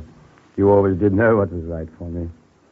Come to think of it, I always talked about my work when we were together. I never got around to talking about you. That's right. And it wasn't very pleasing to a girl's vanity. Well, I was very foolish, Carol. I should never have let you marry Jim. Why, John, don't tell me you've been a secret admirer all these years. Would that surprise you? In a way. I've always thought you were married to your work. I am, but I love you, Carol. I've always loved you. Hi there, John. Carol, dear. Hey, what is this? Why are you two staring at each other like that? Oh, nothing, dear. John has just told me something that was a bit of a shock. Really? Another of your experiments, John? I thought you weren't going to discuss professional matters tonight. Well, not. I'm sorry, Carol. How about some wine before dinner? It's there on the table, dear. I'll serve it. Yeah, you look a little tired. You're working too hard again? Yes, Carol mentioned it. I don't suppose you could both be wrong. How about letting a businessman prescribe for the doctor? Of course. What's your diagnosis? Too many clinics, too many patients, too much insanity. Oh, no, that's not a pleasant word, Jim. We psychiatrists do not recognize what the layman terms insanity. My patients are mentally ill. Mental illness can be cured just the same as physical illness. I forbid it. I absolutely forbid it. We are not going to talk shop with John tonight. Here's the wine, dear. Hold the glass while I pour. Thanks. John? Thank you. Oh, John. What's the matter? I don't know. It's strange. The glass, it slipped from my hand. For a moment, I had no feeling in my fingers. That was the beginning, the first of the incidents. Then other things began to happen, most of them little things, minor slips. I couldn't be sure whether they were noticed or not. People not familiar with psychosis symptoms tend to discount minor changes.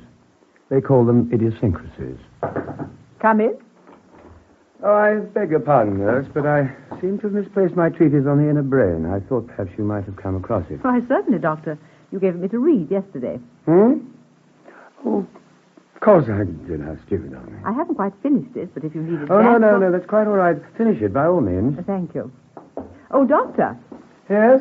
I was a little puzzled by certain statements in the opening paragraph. It seems to me that, well, if what you say is true, then it's almost impossible to determine whether a person is suffering from mental derangement or not. Yes, that unfortunately is one of my conclusions, but then my work is not finished. There's so much more we must learn. I'm certain the nurse looked at me strangely as I left the room. And then as the days and weeks went by, I was convinced that my little slips were not being ignored. One day in the hospital, I overheard two of my colleagues talking about it. How's it going, Carl? Very well, Brad. I heard some fine things about your last operation. They said it was positively brilliant. Oh, more luck than anything else, I think. I say, by the way, have you seen much of Farrington lately? No, not much. I run into him around the wards occasionally. Why? I'm worried about him. He's been acting very strangely. Yesterday we met on the street and had a long chat. Oh, close to half an hour, I should say. This morning I met him in the corridor, and he seemed to have no recollection of the meeting or the conversation. Really? That doesn't sound too good. He's working too hard. Perhaps we should ask Hobo to have a look at him. In a subtle way, of course. Yeah, might not be a bad idea. Farrington has a brilliant mind, and sometimes that kind of mind can... Yes, I know.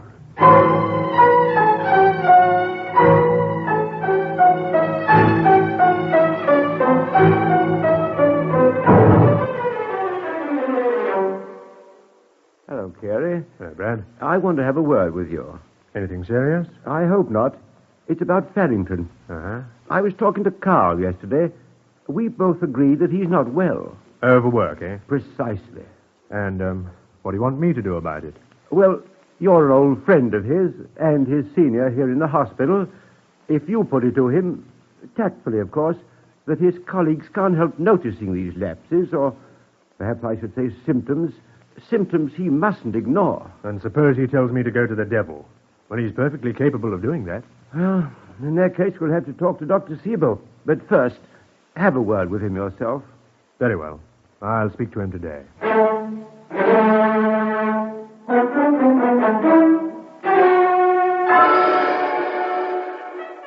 After that, there was no longer any doubt in my mind. But I kept on. I was in the middle of a great experiment. I dared not stop now. My treatise, The Inner Brain, created great comment, and the local medical society wished to pay its respects to my work. So they gave me a banquet. I suspected that afterward the doctors would broach the subject of arrest, a short leave of absence. Hobo was there, observing me closely. Gentlemen, it gives me great pleasure to present to you our honored guest, Dr. John Farrington. Gentlemen, friends, and colleagues, I can't begin to tell you how deeply moved I am at this magnificent gesture. We of the medical profession do not seek honor, only knowledge. And all of you here have made contributions to medicine and science. Only the future shall prove just how great those contributions are. As you know, I've chosen the brain.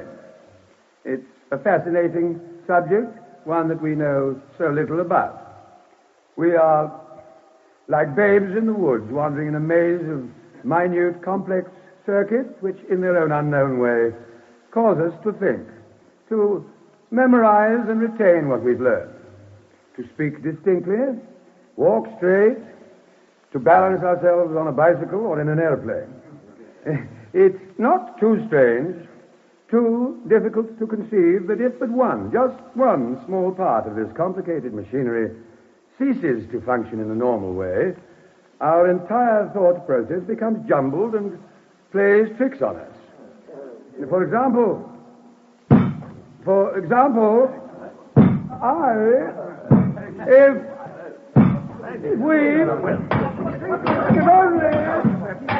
What's happening to him? He's breaking everything inside. What are you doing? Stop it! It's a spider, don't you see? John, grab him, someone! Let me go! It's a spider! Kill it! Kill it! John, wait! John, stop him! He's going that way! Paddington, come back, man! What did he say? He said he had to kill a spider, pounding on the table, breaking everything with his bare fist. But there was no spider on the table. No, there wasn't. But how awful! I ran out of the banquet hall before they could stop me. I didn't take the car. I walked and ran, half stumbled. People stopped and stared at me, but no one approached me. I think they must have been too afraid. Well, finally I was there. I stopped for a moment outside and looked at the house. They were in there, I knew it. Carol and Jim. I smoothed my hair with my hands and tried to compose myself. And slowly I walked up to the door. And for a moment I was struck with panic. Suppose they'd heard. What if one of the doctors had called them from the banquet and warned them? But no. Carol came to the door. Why, John, I thought you were at the dinner at the... Yes, I was. May I come in? I must see Jim for a moment. It's urgent. Why, of course. Who is it, Carol? It's John, dear. He wants to see you. Oh, I'll be right out. Half a minute. Why, well, sit down, John. You look as white as a sheet. No, I won't sit down. Well, what's so important at this hour, John? We don't keep doctor's hours, you know. John, what are you doing?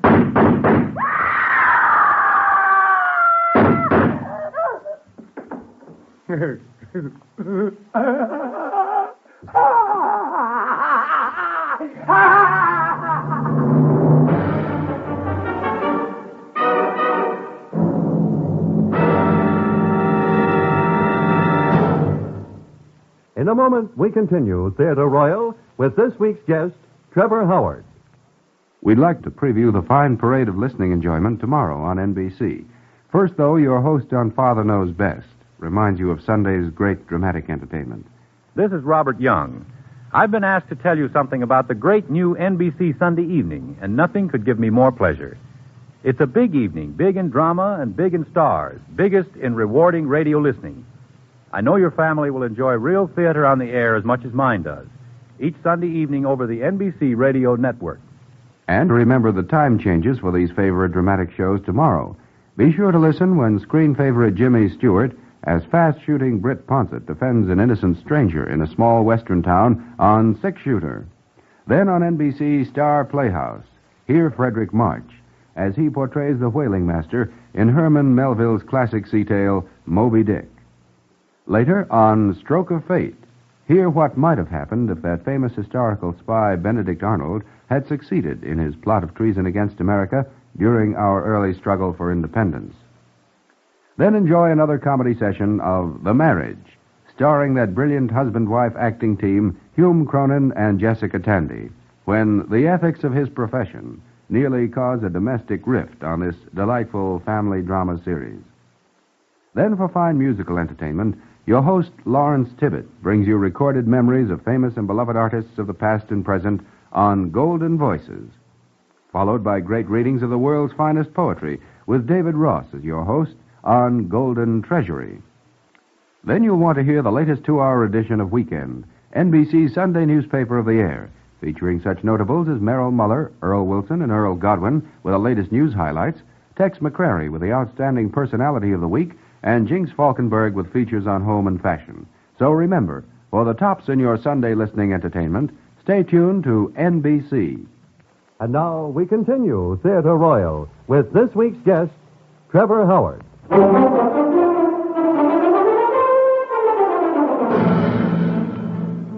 Yes, I shot and killed Jim Foster. His wife, Carol, just stood there screaming, and then she fainted. What did I do? Let me see if I can remember. I looked at Jim, lying there crumpled at my feet. He was quite dead.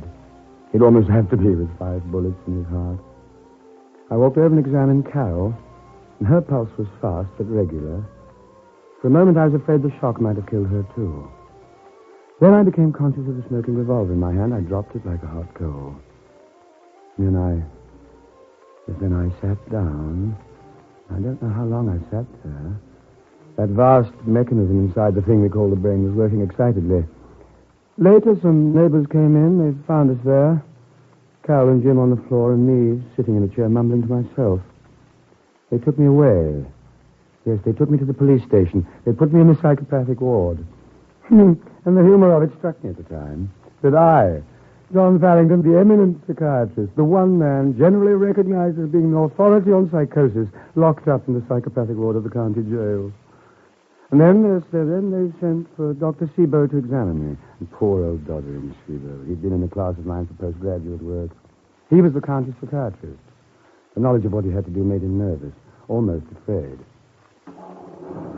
Sure you'll be all right, Doctor? He's a nut is a proof cake, you know. Yes, I'll be all right, thank you. Now, just wait outside. Okay, sir.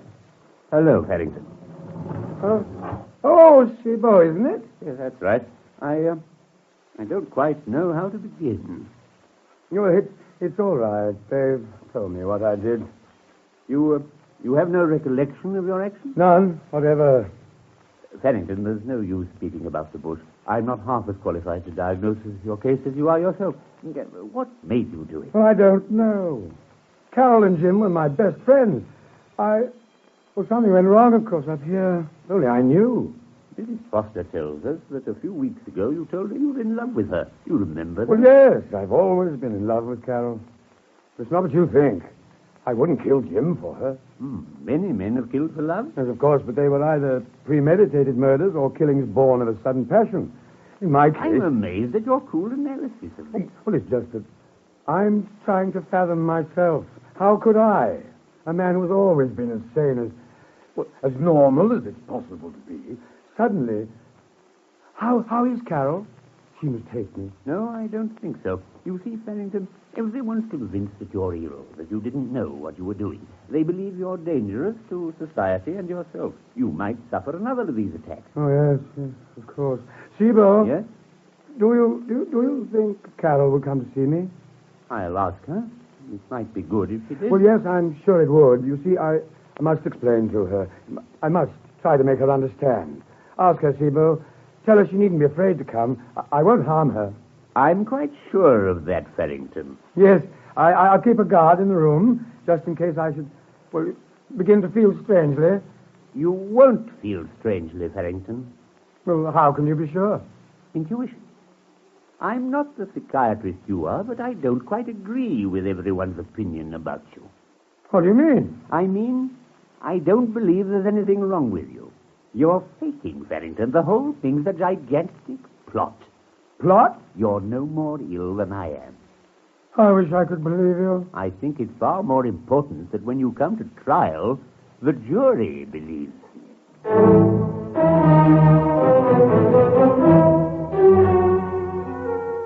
Hobo, the one unknown quantity. The one thing I hadn't counted on. And Hobo, of all people. Oh, he was all right as a doctor. He could take out an appendix and prescribe for backache. But he was a child in psychiatric matters compared to me. Was he going to try to outthink me?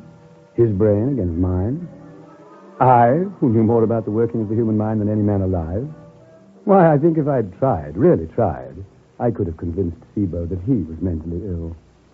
Nevertheless, he advanced his theory to the district attorney and convinced him that it was worth a try. So they brought me to trial. The witnesses for the state sounded more like the witnesses for the defense. Your name is Edith Cartwright? Yes. You're a nurse at All Saints Hospital? Yes, I am. State the type of work you're engaged in. I handle psychopathic cases. You know the defendant? Dr. Farrington, of course. I work with him every day. In your opinion, is Dr. Farrington a capable psychiatrist? I would say that he was. He's been badly overworked. His memory began to go back on him several weeks ago. He loaned me his treatise to read, and the following day he came in and asked me if I knew where it was.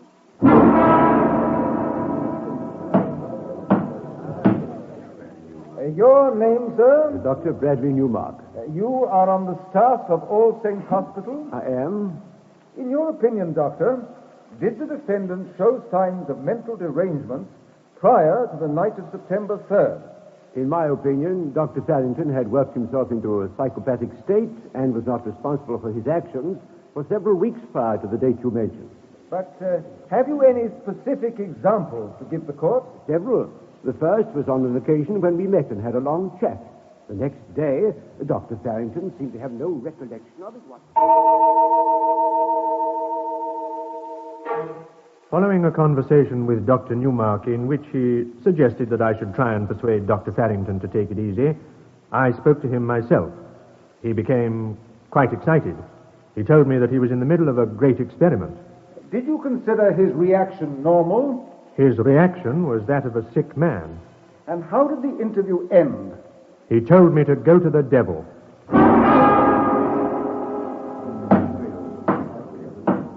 My name's Dr. Henley, Carl Henley. In my opinion, this entire trial is a farce, a travesty on justice. John Farrington's ill, terribly ill. If he weren't, he never could have committed this crime. He should be placed in our finest sanatorium and treated. Why, any man who has contributed to the field of science as he has... Yes, thank you, Doctor. But we're not interested in your personal thoughts regarding the defendant. Have you any reason for your professional opinion? The Medical Society tendered Dr. Farrington a testimonial dinner on the night of September the 3rd. On that occasion, in the middle of his speech, he suddenly began pounding on... One by one, they paraded past the witness stand. It was a joke to hear them give their expert opinions. Everything was going exactly according to my plan. Finally, it came to Hobo's turn. I took renewed interest in the proceedings. Would they believe Newmark and Henley and Miss Cartwright? Or would Hobo's testimony make them doubt? You are Dr. Ralph Hobo? Yes, sir. You're the psychiatrist employed by the county? That's right. You have examined the defendant? I have. In your opinion, then, Doctor, what is the condition of John Farrington's mind? John Farrington is the same as you are. As same as you are? Well, that's almost a moot question. By the time the end of the trial was reached, I think most of the jurors, the judge, the lawyers, and a good percentage of the spectators were beginning to doubt their own senses. You see, for weeks they'd heard so much about psychosis hammered into their minds, they began to think about what goes on inside the brain. It can sometimes be dangerous to think too much about the mind. Finally, at great length, the trial was over, and the jury filed back into the box and prepared to render its verdict. We, the jury, find that the defendant, John Farrington, did shoot and kill James Foster, but cannot be held responsible by reasons of insanity. We recommend that he be confined in a sanatorium until such time...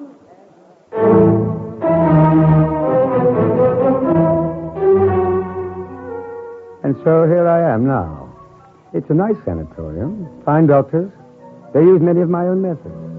I think they'll consider it a particularly fitting triumph when they find that they've succeeded in curing me with treatments that I've used and discovered. Now remember, I told you I didn't know the ending of the story. I don't know it, because it's only just now going to happen. I'm ready now to gain my freedom. Little by little, just as I planned my actions to convince them of my illness, I've been planning them now to convince them of my full and complete cure. It hasn't been at all bad here. Just a few months of rest, which I badly needed anyway. A small price to pay for killing a man and for getting a wife who couldn't have become mine any other way. Carol should be here at any moment. She's been coming regularly to see me. She doesn't hate me for killing Jim. As a matter of fact, I believe she's beginning to fall in love with me. Hello, John. Carol, you look ravishing. You're more beautiful every time I see you. You're looking better, too, John. Any attacks lately? No, not in weeks now. Carol, Yes? when they tell me that I'm all right again, do you suppose you could find it in your heart? Oh, it's so difficult for me to put into words. I understand, John. You know that next to Jim, I always loved you best. Carol. I must go now, John. They don't want me to tire you. I'll come again in a few days. Carol, darling, I'll have to get well quickly so we can be together always. Yes, John. Just as soon as you're completely well. Come in. Well, good morning, John. Hello, Newmark. Nice of you to drop in. You seem to be getting on splendidly. I see they put you in a regular room now. No more bars on the door, eh? No, and I hope to be leaving altogether soon. I'm sure you will. You're looking better all the time. You've got that old fire back in your eyes. Well, I'll drop down again soon. Thank you. Keep up the good work. Hello, Farrington. Henry, it's nice to see you. Good to see you looking so well. They tell me you'll be going home tomorrow. Yes, can't tell you how grateful I am. Nothing to be grateful for, Dr. Farrington. After all, it was your treatment that cured you.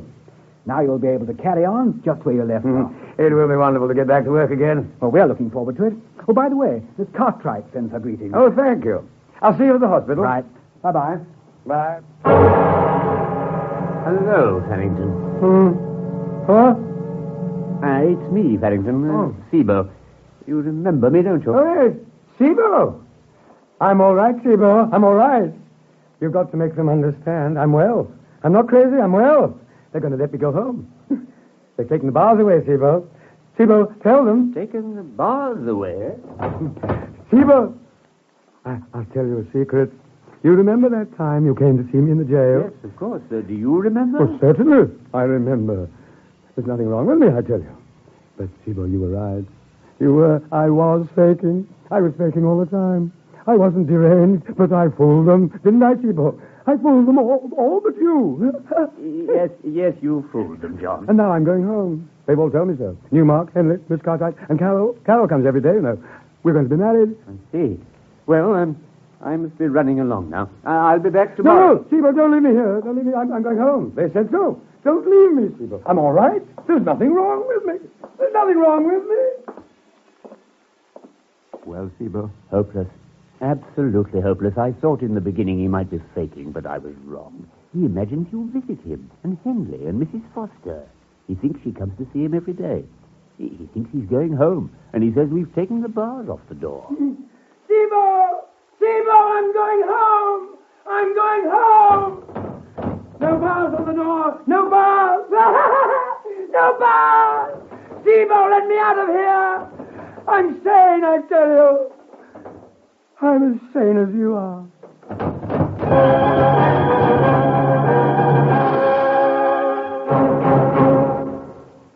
I would like to extend my thanks this week to Trevor Howard, whom you've just heard in the role of John Farrington in The Judgment.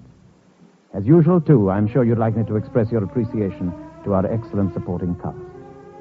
In next week's program, I myself shall have the pleasure of appearing for you in a story of my own choice, when I hope to have the pleasure of your company. Until then, au revoir, and thank you.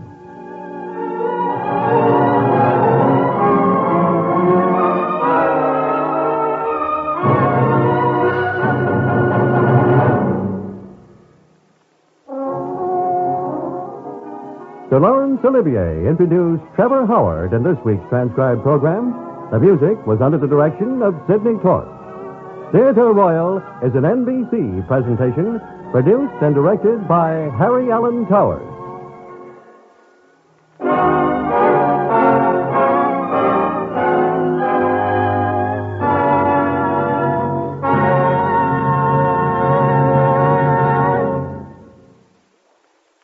Hear Hollywood Story with Ida Lupino next on the NBC Radio Network.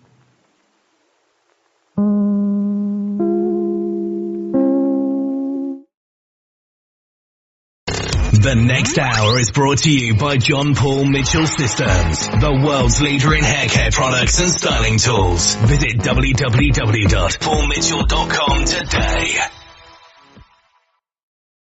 Ladies and gentlemen, the secret word tonight is chair. C-H-A-I-R. Really? You bet your life.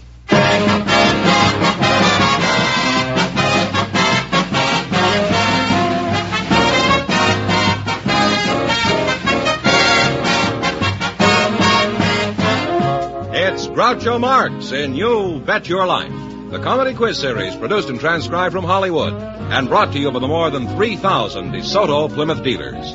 The dealers who have on display the outstanding DeSoto Automatic with fully automatic power flight transmission and the all-new Plymouth, your best buy in the low-priced field. And now, here he is, the one, the only...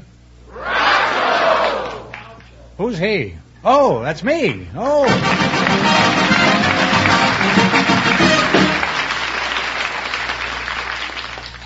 Well, here I am again with $3,500 for one of our couples. Tidy sum, huh? It certainly is. Fetterman, who's first? Groucho, we invited some delivery men to the show, and our studio audience selected James Walker to be a contestant. His partner is Mrs. Mary Carr. So, folks, would you come in, please, and meet Groucho Marx. Welcome for the DeSoto Plymouth dealer. Say the secret word and you'll divide $100. It's a common word, something you'll find around the house. Mrs. Mary Carr and Mr. James Walker, huh? Mayor of New York, huh? Mrs. Carr, we get friendly in a hurry around here. You mind if I call you Mary? No, I'd like you to. Okay, now where are you from, Mary? I was born in Philadelphia and raised in Germantown. Mary, would you mind if I asked how old you were? I realize I might get slugged, but I think our listeners are always interested. There's one time in a woman's life when she doesn't mind telling her age. I was 80 last March. Really?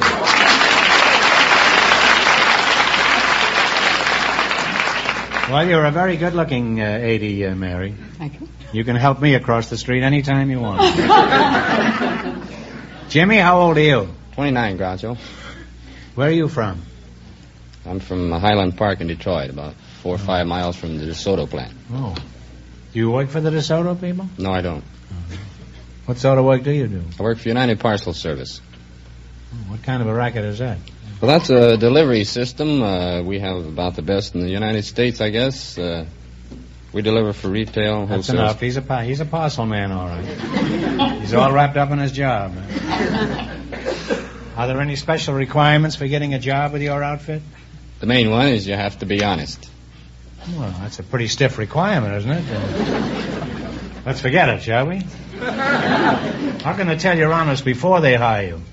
They can, but if you're not honest, they'll find out soon enough.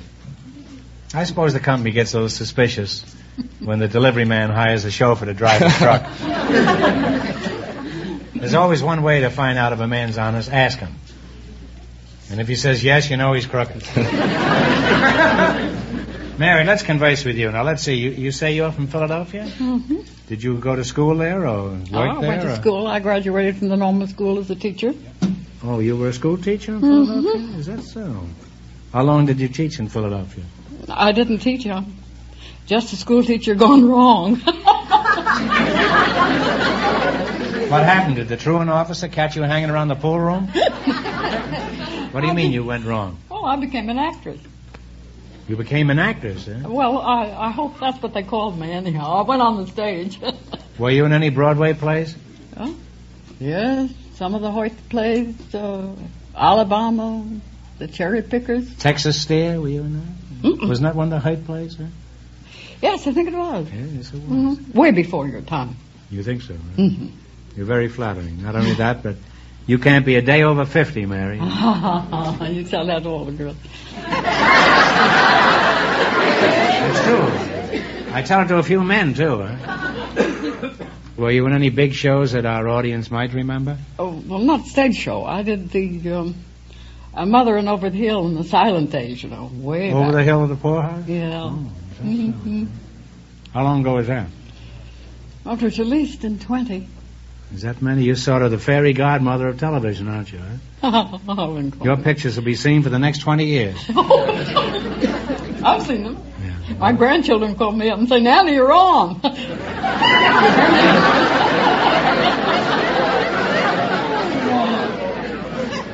I bet they have new respect for you now, don't they? They do. What kind of parts did you play in pictures, Mary? You didn't always play mothers, did you? Well, I was a mother about 200 times or more. That'd be a good title for a movie, you know. Yeah. I was a mother 200 times. I was a mother 200 times for the FBI. You say you were a mother in 200 movies? Did you enjoy playing this role so many times, Mary? Oh, well, it got to be rather boring, Groucho. Would you like to play a hussy in the pictures? Oh, no. I couldn't be wicked at 80.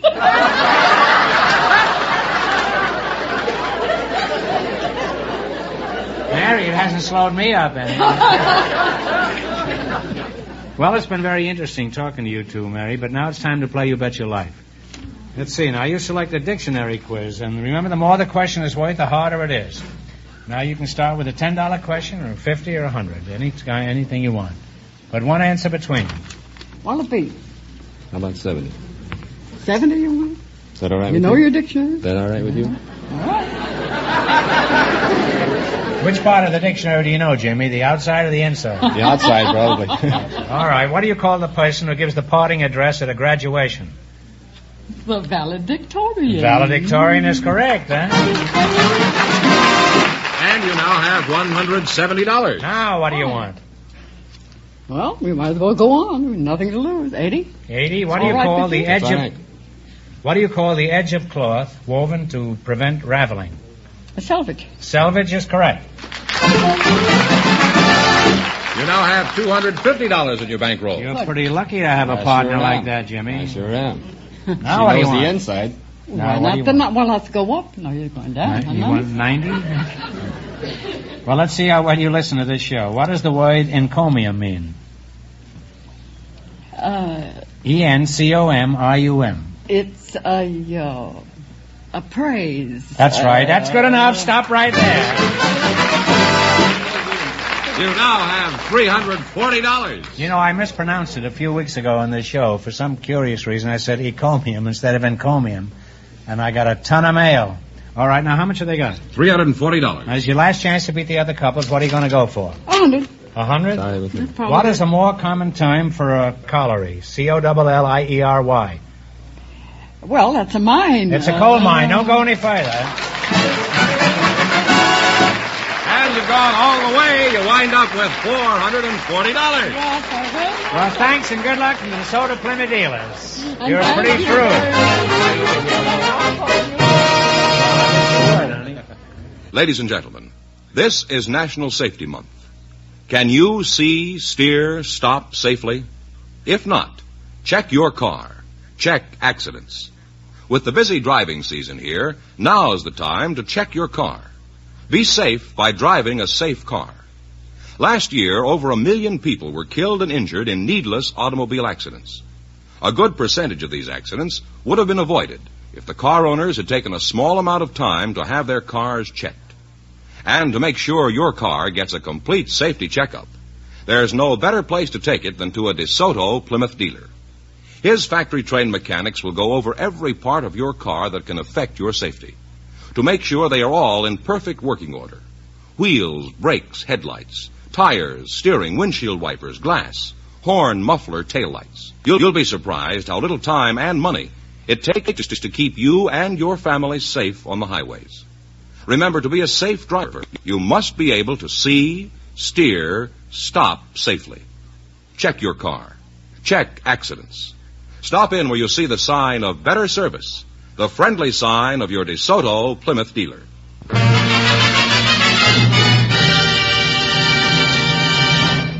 Groucho, we have a housewife for you, Mrs. Jerry Shipley and her partner. Why do you always say you're a housewife for me? I should change that, I guess, shouldn't I? I'll take every other housewife, huh? All right. You take an occasional housewife. I have a housewife, Groucho, and her name is Mrs. Jerry Shipley, and her partner is Mr. William Vaughn. So, folks, would you come in, please, and meet Groucho Marx. Mr. William Vaughn and Mrs. Jerry Gerard Shipley. Mrs. Shipley, I'll start with you. What is your first name? Jerry. Is that short for Geraldine? No, I was christened Jerry. You were? How come? Well, it's just an old Spanish southern, custom? yeah, an old southern custom, giving girls boys' names down there. You know any girls named Hank in the South? I know one named Henry. Imagine being under a magnolia tree in the moonlight with a pretty girl, and you turn to her and say, "Kiss me, Henry." Probably hit you with a plate of corn pone. Where are you from, Mrs. Shipley? Well, I usually say Paducah, Kentucky, because people ask so many questions. But Well, I should think so. Huh? but it's really a little town called Barlow, near there. I see. And who are you again? I forgot all about Jerry you. Shipley. You're both Jerry Shipley? I think. No, I'm Bill Vaughn, You're Groucho. Bill Vaughn, huh? You used to pitch for the Cubs, didn't you? No, not me. No? Well, they had a Vaughn there. Oh, yes, several Vaughns. You related to that Vaughn? None whatsoever. You know, he pitched a 19-inning, 1-0 game against Brooklyn some years ago. Well, the Vaughns do great things at times. Have you done anything great that you could tell us about? Well, it depends upon what you may refer to. That's true. Well, where are you from? Well, let's start with that. Huh? Well, I was born in Osceola, Missouri. Well, that's pretty great, right And there. moved to Oroville, California when I was 6 years of age. Oh. What sort of business are you in now, Mr. Vaughn? Well, I'm Executive Vice President, Secretary, Treasurer, and Director of Electrical Products Corporation, manufacturers of neon and xenon signs in the 11 western states and for many of the DeSoto Plymouth dealers in the area. Well, thanks for that information. I'll keep my trap shut from now on. Because I need a job as well as the next fellow. The next fellow happens to be Hobo. Did you have any interest besides being a housewife, Jerry? Yes, I do. I have some hobbies. I like interior decorating, and I like analyzing handwriting or graphology. Is that what it's called, Yes, graphology? uh-huh. I thought graphology was what a politician did. No.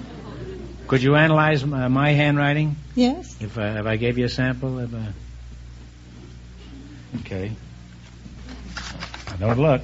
This will surprise a lot of people who didn't think I could write at all, huh? Here you are. See what you can do with that, Jerry. And while you're working on it, I'll talk to your partner here. All right. You analyze that. Now, Mr. Vaughn, do you have any outside interests? Yes, Groucho, I'm the illustrious potentate of Al-Malika Shrine Temple, Los Angeles, ancient Arabic order, nobles of the Mystic Shrine. What are some of the activities of these organizations? We have many charities centered primarily upon what we consider the world's greatest fraternal philanthropy. Shriners Hospital for crippled children. We have discharged more than 250,000 crippled children who were materially aided or completely cured. I must say your lodge does a great job, Bill. I know all about your work, and I congratulate you. You do a wonderful job.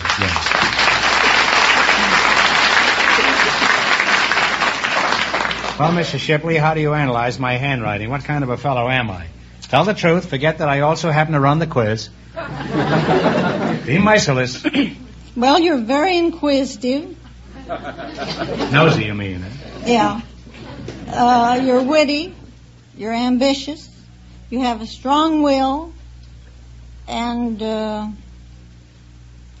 if you hadn't become an actor, I think you might have become a scientist.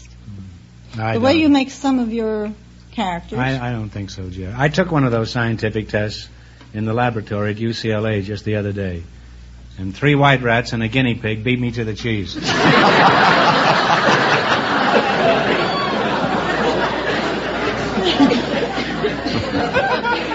Well, I'm flattered by your diagnosis, Jerry.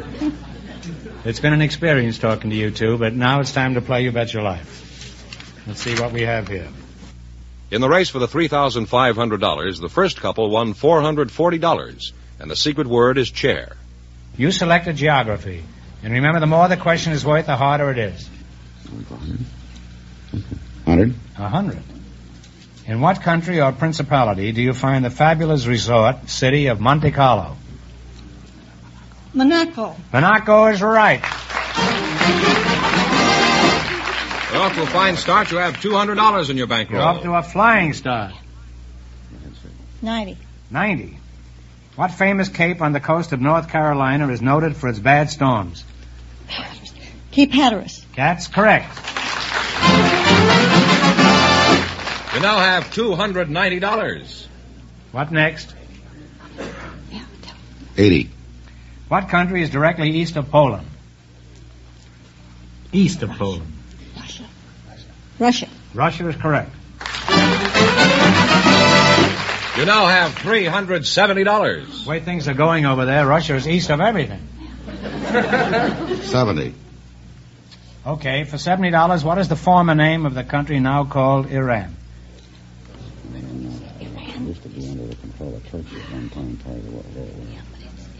All right, I think it should be I say Turkey. Persia. Persia is right, and it's a good thing you stuck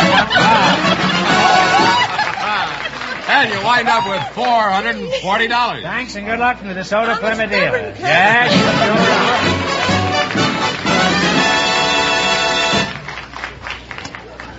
sure. All right, George, proceed. Well, we found a couple of young single people for you tonight, Groucho. Miss Eleanor Green and Mr. Noel Kennedy. Would you come in, please, and meet Groucho Marx? Welcome for the DeSoto Plymouth dealer. Say the secret word and you'll divide $100. It's a common word, something you'll find around the house.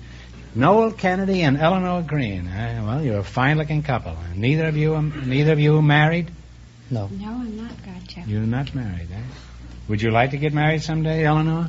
Oh, I think every young girl would. They'd like a husband and a home and some children. Mm-hmm.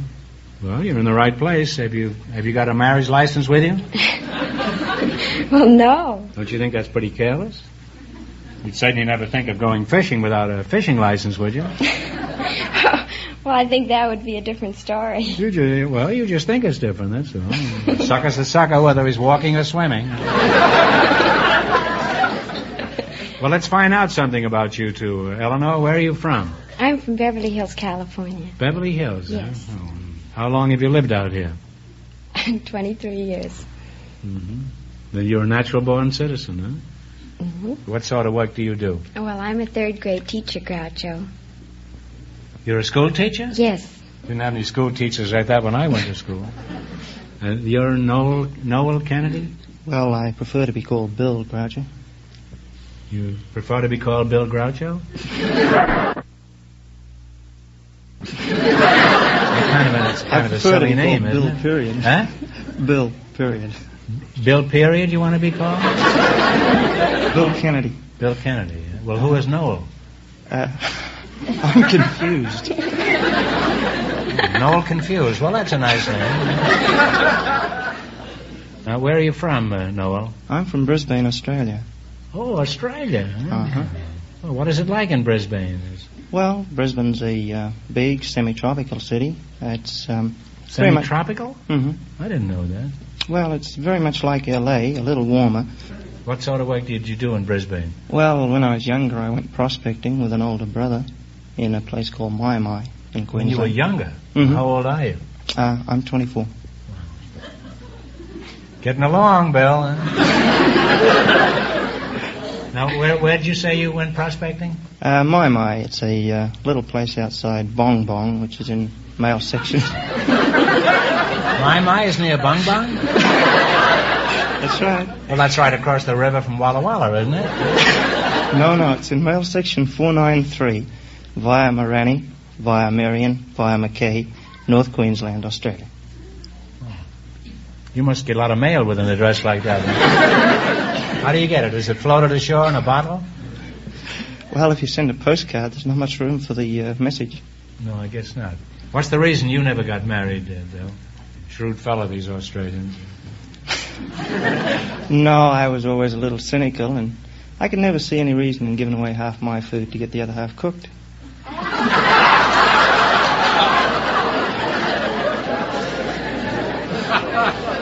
Is this the customary attitude by the Australian youths? No, You're just speaking for yourself. Huh? Just personally. And I've changed a lot since then. You don't have this attitude about marriage at present, do you? No. Well, how recently have you changed? The last 3 minutes? That's a pretty good estimate. Approximately. And you, Eleanor, what would you require in the man that you'll marry? Oh, I'd like him to be nice looking and have a good sense of humor and charming and, oh, he must be intelligent, too. No money? Comes later. Would you say you're intelligent, Bill? I don't know about that, but I had an IQ test once. And you had what? I had an IQ test once, and it rated fairly high. Well, do you know what your IQ is, Eleanor? A psychology teacher once took it, and it came out 140. Well, if it goes any higher, my advice is sell it. Is that a pretty good IQ, Bill? 140? 140? That's very good. 140 is genius rating. Mm-hmm. And what's yours, do you know?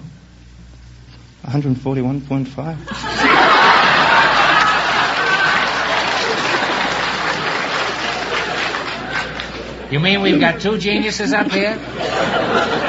No wonder they're not married. They're too smart. Well, we're going to take an awful beating in the quiz. Bill, obviously you have a lot in common. You could have a good time on a brainy day. All right, let's play You Bet Your Life. We'll start you off with $100. If you miss a question, you lose half your bankroll. In the race for the $3,500, the first two couples are tied with $440 each. You selected music. And remember, the more the question is worth, the harder it is. It's kind of a curious category for two geniuses, isn't it? All right, now what do you want to start with? 10, 50, 100, anything? 70? $70. Before Richard Rodgers teamed up with Oscar Hammerstein II, he wrote many great songs with another talented lyricist. What was his name? Larry Hart. Larry Hart. Larry Hart is correct. You now have $170 in your bankroll. Now what do you want? 80. Okay, the orchestra will play a long-time favorite. You tell me the name of it. Okay, Jack, play.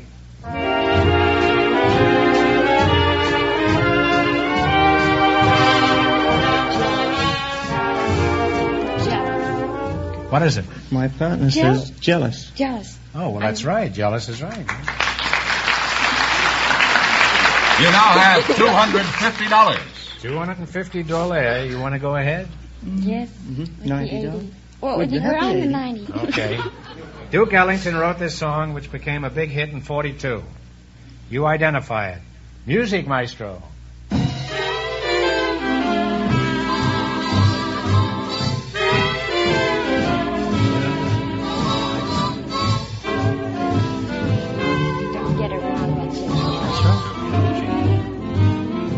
Okay, what is it? Don't get around much anymore. Well, apparently you do. And you now have $340 in your bankroll. Here's your last chance to beat the other couples. 100. 100 $. $, yeah. In George White's Scandals of 26, that's 1926. This song was introduced for the first time. What's the name of it?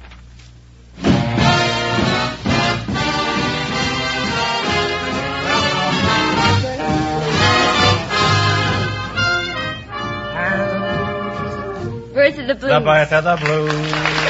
Howie, it's a big hit.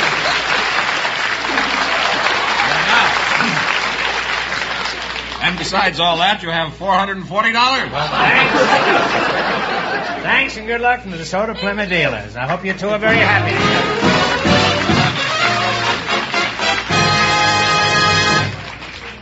And that means that all three couples on our show tonight, in just 1 minute, will get the chance of the DeSoto Plymouth $3,500 question.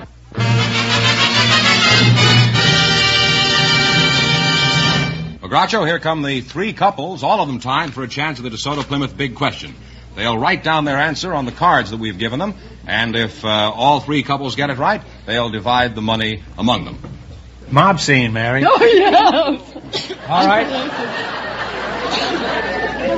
That's wonderful. All right, here we go for $3,500. I give you 15 seconds to decide on a single answer between you. Think carefully, and please no help from the audience. James Fenimore Cooper wrote 5 historical novels: The Deerslayer, Last of the Mohegans, The Pathfinder, The Pioneers, and The Prairie. For $3,500, what was the name given to this internationally popular series of novels? Write it down. Piece of paper.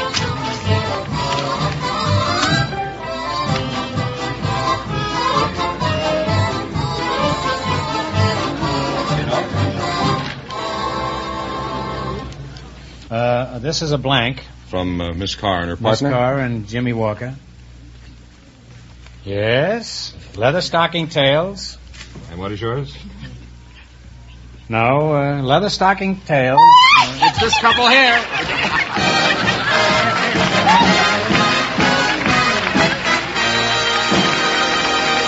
Well, stick around. You come back here, please. You folks, Well, now let's see. The gentleman, the Shriners Organization. Al Malika. Al Malika. And Jerry from Paducah. Barlow. From Barlow. Well, that's close enough. You win $3,500. And how much in the quiz? They all $440. That's $3,940. Congratulations from the more than 3,000 DeSoto Plymouth dealers from coast to coast. You bet your life.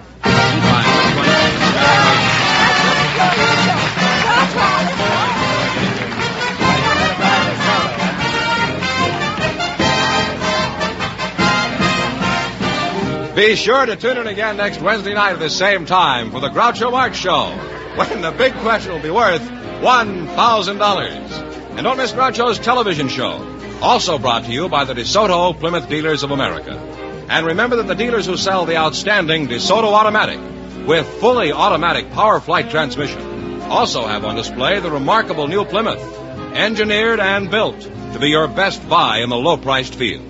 DeSoto, Plymouth. 2 great new cars, both products of the Chrysler Corporation. And when you drive in, tell them Groucho sent you. Good night, folks, and remember, just be sure to see the DeSoto Automatic.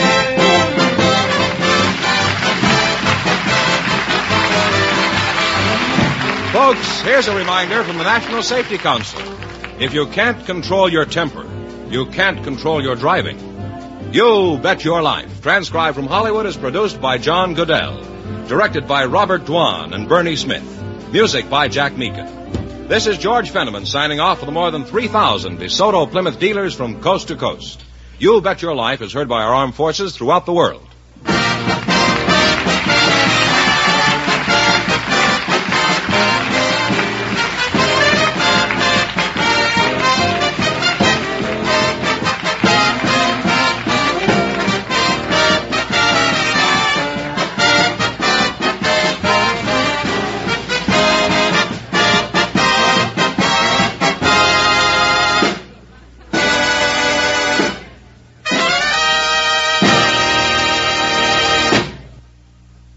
Standing in a bus queue, sitting in the traffic, letting other people find the way you go. It's time you broke away.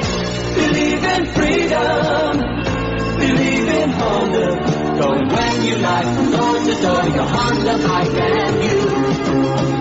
Believe in freedom, believe in Honda. Going where you like, your Honda bike and you.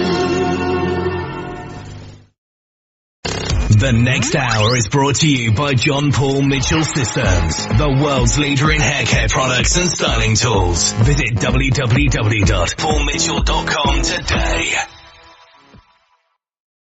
How old and how much is that vase? It's 1,000 years old and worth £10,000. Ha-ha! This curly-whirly with all its miles of chewy toffee covered in creamy Cadbury's chocolate is 10 minutes old, only costs 3p. Of course, you can't stick flowers in it. But you can't chew a vase. This cord is stronger than steel. It is 3T cord, built into the new G8 by Goodyear. It gives more protective strength. The new multi-bladed tread has a wraparound shoulder design for greater grip, improved steering and cornering. It is built with tufts-in non-skid rubber to give more mileage, extra skid resistance. Remember the name and insist on the new G8 by Goodyear.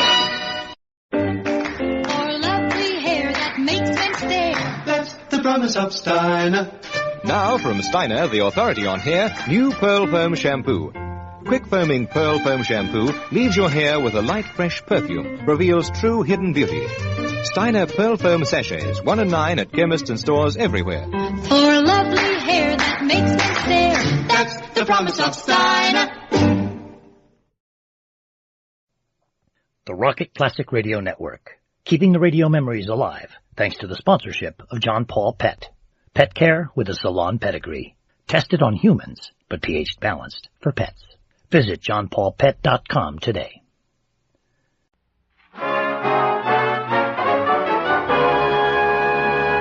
The Harold Perry Show. Yeah.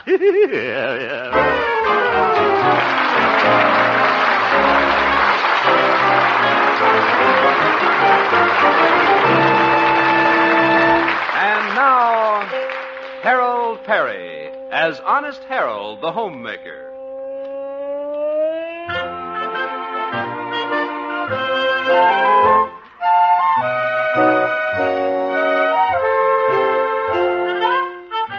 Well, let's look in on the little town of Melrose Springs, home of that popular radio entertainer, Honest Harold, the homemaker. It's morning now. We find Harold and his mother at the breakfast table. Harold is a little dreamy, thinking of his date last night with the lovely dancing teacher, Theodora. I saw you last night and got that ooh feeling. Harold. Harold. Yeah. What is it, Mother? You haven't touched your big Tina, son. And I bet I know who you're thinking of. Theodora. Yeah. Oh, Harold, I forgot. Here's the morning mail. Oh, yeah. Well, let's see it, Mother. Maybe Theodora sent me a little Billy Doo. Hope there aren't any Dewey bills. What? Skip it, Mother. It was intended for a joke. Oh. Oh, what's this? A letter from Charlieville. Why, it's from my old high school sweetheart, Flora Belle Breckenridge. Oh, I remember her. She was awfully sweet on you. Yeah, and she was awfully sweet, too. Let's see what she says. Dear Tootsie Roll. That's what she used to call me in home economics. I made a Tootsie Roll pie once. Let's see. I heard you sing on your radio program yesterday, and it brought back memories of that night we went on the hayride together. Gosh, I remember that hayride with Flora Belle. What else does she say, Harold? Let's see. If you'd like to see me again after all these years, just sing that song you sang to me on the hayride. For you. Well, that's the first song I learned on my mandolin. Oh, yes. Gosh, little Flora Belle Breckenridge. We were engaged, practically. She wore my gold senior class ring till her finger turned green. And just think, Mother, she wants to see me again. But, Harold, you wouldn't want to see her now. Of course not. I'm true blue to Theodora. Just nice to know I'm still so attractive, though. Harold, you and Theodora have been going together for quite a while now. Have you ever thought about getting engaged? Well, I've thought about it. I'd like to see my son settle down. Just think. One of these days I'll be a grandmother. What? Mother? You'll bring your little family over to see me on Sunday, and I'll say, hello, Harold, and hello, Theodora, and hello, little Harold, and hello, little Haroldine. Oop. And hello, little Gerald, and hello, little Geraldine. Mother. And hello, little Norman. Stop it, Mother. I'd never be able to afford all those Hopalong Cassidy suits.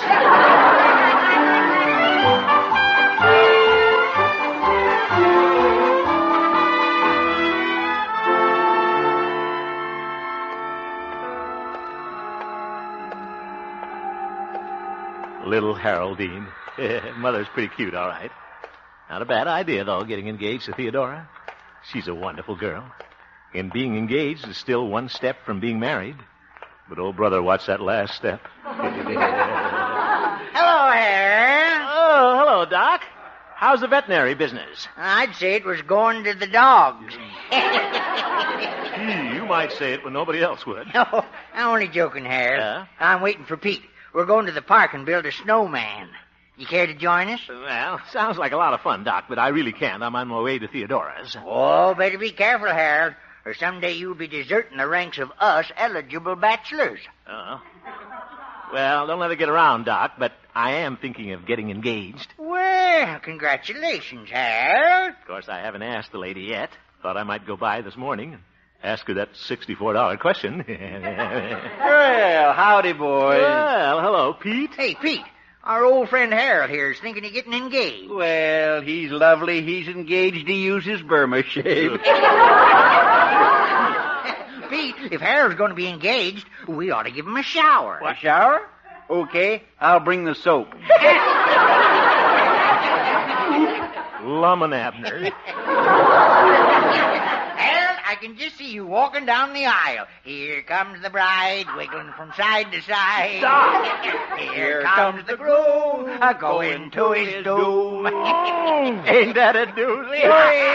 It certainly is. I think I'll elope.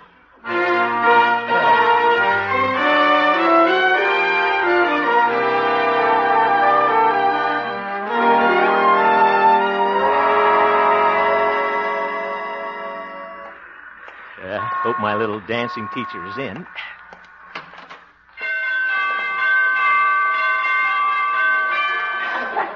She must have borrowed those door chimes from Carmen Miranda. Who is it? It's Haroldy, Theodora. Are Bet she'll be thrilled when I pop the question. Hello, Harold. How's my little gumdrop this morning? Well, Tootsie Rolls and gumdrops. Guess I'm the candy kid. Theodora, we've been going together quite a while now. Yes? I've been seeing you just about every night. And I've been a bachelor for an awfully long time. Of course, that's kind of hard to understand, being such a ladies' man. A ladies' man? You said it. Why, just this morning I got a letter from an old sweetheart of mine. She said our romance could flame up again. All I'd have to do is pour in a little lighter fluid. Oh. So, you see, I must be still pretty attractive. Harold? Huh? I just received a letter, too, from an old sweetheart of mine. You did? Yes. Charlie Cathcart. Oh, we were very fond of each other back home. Oh, you were? Yes. We used to have such good times together. He sent me some old snapshots. Here's one. The two of us canoeing on Groundhog River. Who's that in front of the canoe? Why, that's Charlie. Thought it was a groundhog. Harold. Oh, here's a picture of Charlie on a picnic. He's drinking a glass of water while he's standing on his head. That's not so hard to do if you got a flat head. He was always doing cute things like that. Show off. He said he might come here for a visit. My, it would be a lot of fun to see him again. It would? Oh, Harold, what did you come in to ask me? Nothing, Theodora. Goodbye. Give my regards to Charlie Flattop. Oh, shut up. Charlie Cathcart. Suppose she thinks I'm jealous. Well, I could make her jealous if I wanted to. One word from me and Florabelle Breckenridge would come flying in the first bus. All I'd have to do is sing our song on my radio program this morning. By George, I'll do it. As we used to say in home economics, what's sauce for the goose is best described on page 13.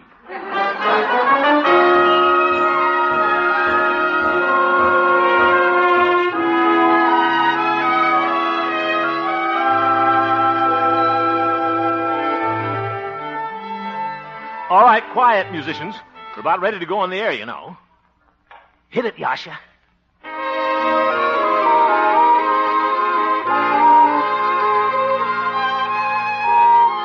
Good morning, radio listeners.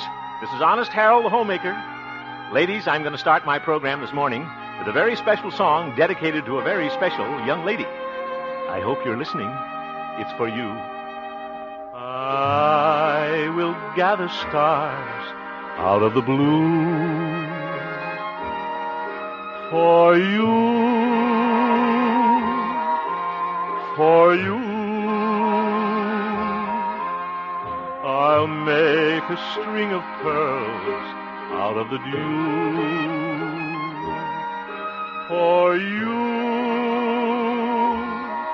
for you, over the highway and over the street, carpets of clover I lay at your feet. Oh, there's nothing in this world I wouldn't do for you, for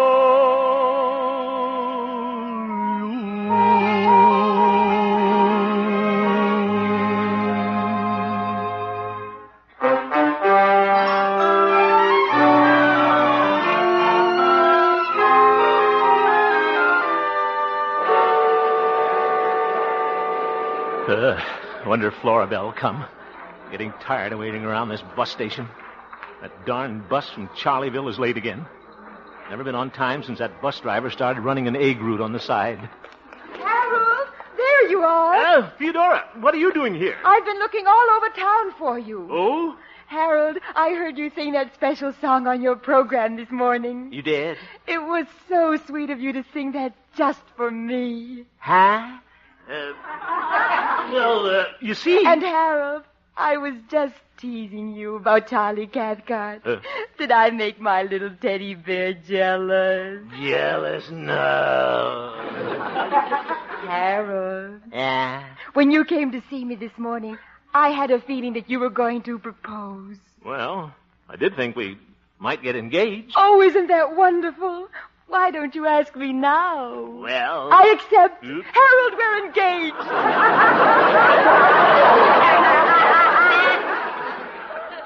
We are? Oh, I've got to get back to the dancing academy. What? I have to give a Charleston lesson. See you later, lover boy. Hey, that was a quick engagement. I didn't even get a ring. Well, glad it worked out this way. Guess I'll go home and tell Mother the good news. Oh, Tootsie Roll! Zeef, who's that? Tootsie Wootsy Wootsy Roll! Ye gods, Florabelle Breckenridge. Hello, Harold. Here's your little Florabelle. Ting-a-ling, ting-a-ling.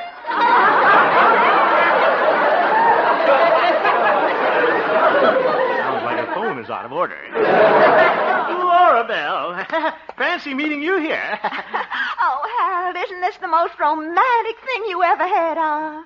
You called to me on wings of song, and I came on a Greyhound bus. Hope you got a round-trip ticket. Florabelle. Harold, let me look at you. Why, declare you haven't changed an itty-bitty bit. New suit?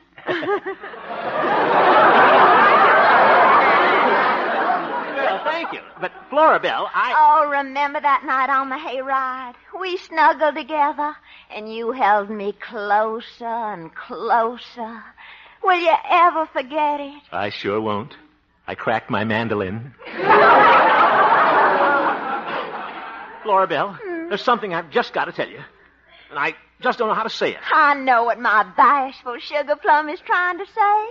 You do? You want to tell little Florabelle you still care. But... Well, I still care, too. But... And look, Harold, I'm still wearing your senior class ring. It's kept your memory green. Yes.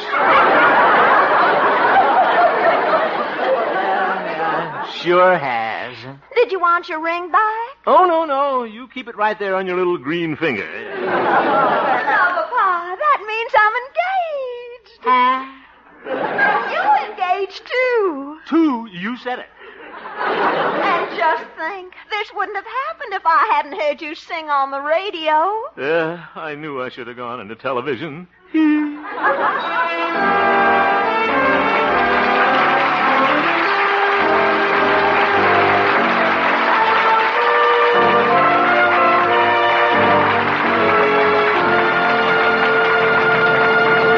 We will return for the second act of our story, Honest Harold, in just a moment. Jimmy Stewart will be the special guest on the CBS Bing Crosby Show tonight. That's your guarantee of some very amusing sketches, plus some of that wonderful Crosby singing. Oh? The Bing Crosby Show is heard every Wednesday evening on most of these same CBS stations. Join Bing and Jimmy Stewart just a little later this evening. And now, back to Harold Perry as Honest Harold, the homemaker.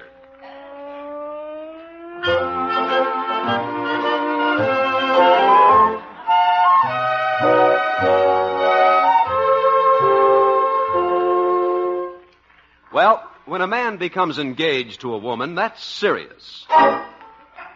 When a man becomes engaged to two women at the same time, that's murder. Yes, one of these days, wedding bells may be ringing for Honest Harold. But who will be the bride? I hope it's Theodora.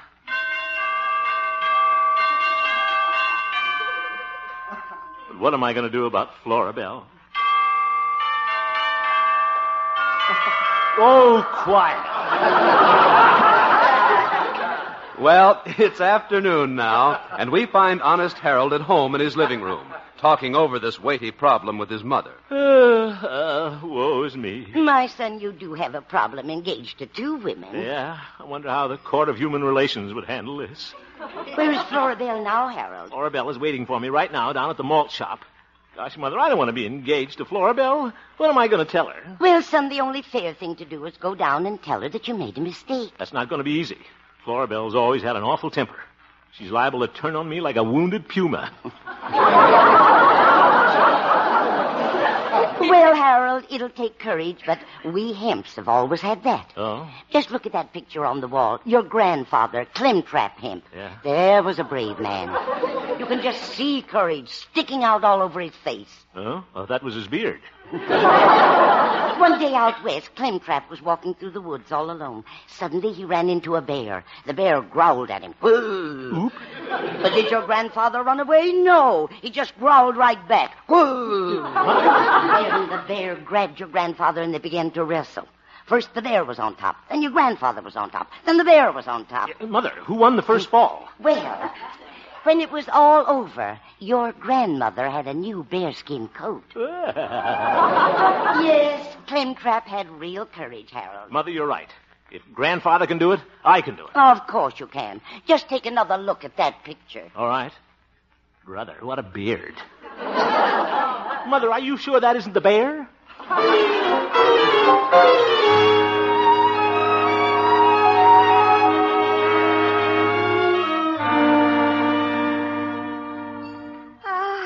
Isn't this thrilling, Harold? What's that, Florabelle? After all these years, us two sitting in the same old malt shop, in the same old booth, in the same old way. Yeah, and I'm in the same old trouble. The only thing different is now we're engaged. Zeef. Florabelle, there's something I've got to talk... And looky here. Here's where you carved our initials on the table. H.H. loves guess who. Know what that means? H.H. loves guess who? Oh, sure. That's Herbert Hoover loves Harry Truman. Silly boy. You mean it isn't? Oh, no. It means, Harold, that our love will last as long as this table. Wonder where I can hire some good termites. Florabelle, I'm going to be frank. Pardon me. What'll it be, folks? What? Oh. Oh, well, I'll have a chocolate malt, nice and gooey. Chalk malt, lots of goo, right, Char? What'll you have, sir? Give me a chocolate ice cream soda with chocolate ice cream. Chalk soda with chalk ice, right, Char? Oh, Harold, remember when we used to order one strawberry soda and 2 straws? Yeah. And we'd sit there sipping our sodas and spooning. Yeah. Why don't you lean over like you used to and kiss my ruby lips? I better get this thing over with. Florabelle? Pardon me, sir. What? I have to change your order. We're out of chocolate ice cream. Well, give me vanilla. Okay, chalk soda with vanilla ice. Right, Jar? Florabelle, I've been thinking about this engagement of ours. Oh, so have I. I hope we're not going to be engaged too long. So do I. Well, Floribel, I have to be brave and tell Pardon me, sir. Oh, for heaven's sakes, what now? We just ran out of vanilla ice cream. Well, give me Tutti Frutti. 1 chalk soda with toot fruit. Right jar. Now, Toot Fruit, I mean Floribel, there's something I just got to tell you. And right now. All right. What is it? Well, Floribel. Hello, Harold. Oh, my goodness. Doc. Howdy, boy. Pete, what are you two doing here? Harold, we just come down to tell you Pete and I are going to give you an engagement party tonight. Engagement party? That's right, boy, for you and Theo. Oh, see you later, fellas. Well, isn't that thoughtful of you gentlemen, giving an engagement party for Harold and me? What? How's that, ma'am? Well, yes. Yes, Harold and I got engaged this morning at the bus station. You sure get around, boy. Oh, wait, Pete. Well, Harold, aren't you going to introduce me to these two charming gentlemen? Charming gentlemen. Oh, yeah. Floribel, this is Doc and Pete. Goodbye, fellas. Oh, just a minute, Harold. Looks like we'll have to make some new plans for the engagement party tonight. Yeah, we're going to have to change the wording on that cake. What'd you say your name was again, miss? Floribel. Floribel. Let me write that down. Fellas, go away. Well, I guess we better be going. Goodbye, Miss Floribel. Goodbye. Come on, Pete. We better get going before Harold changes his mind again. Yeah, I declare. That Harold is a regular Tony Martini.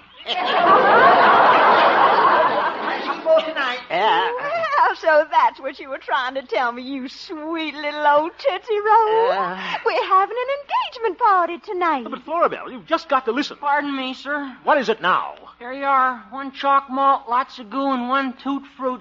Thanks. And by the way, I just heard about your engagement. The drinks are on the house. Why don't you go up there with him?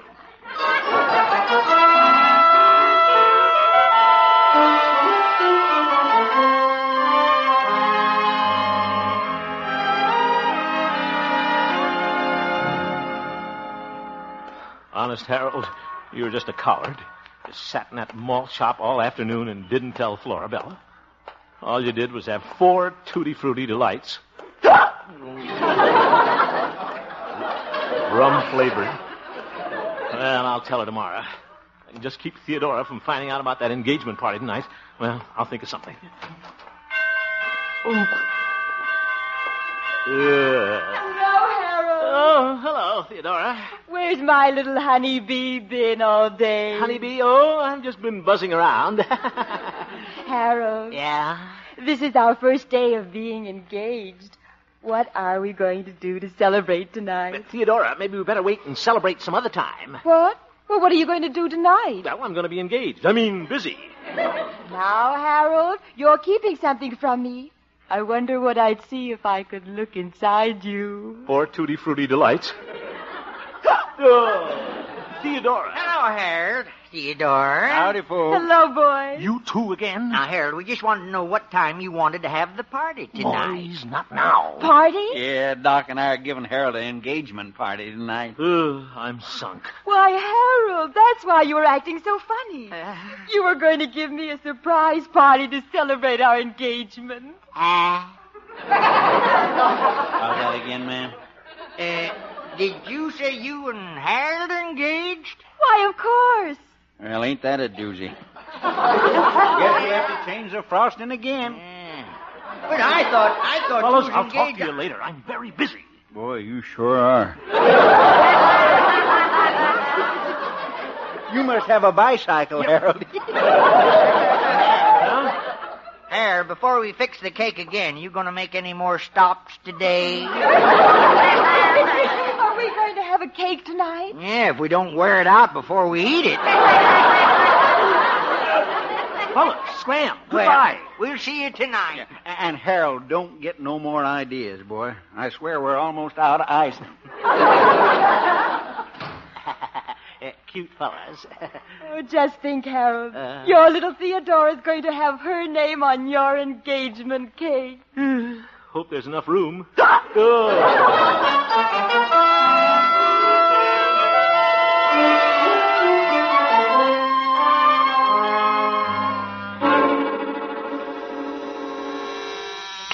Good afternoon, Station KHJP.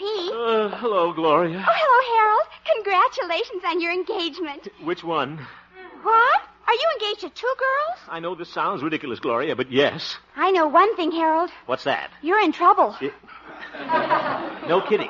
Gosh, it's just like a case I read about in the paper the other day. Huh? The fellow was engaged to two women, just like you. He was? Yes, but he got out of it all right. He did? How, Gloria? He died.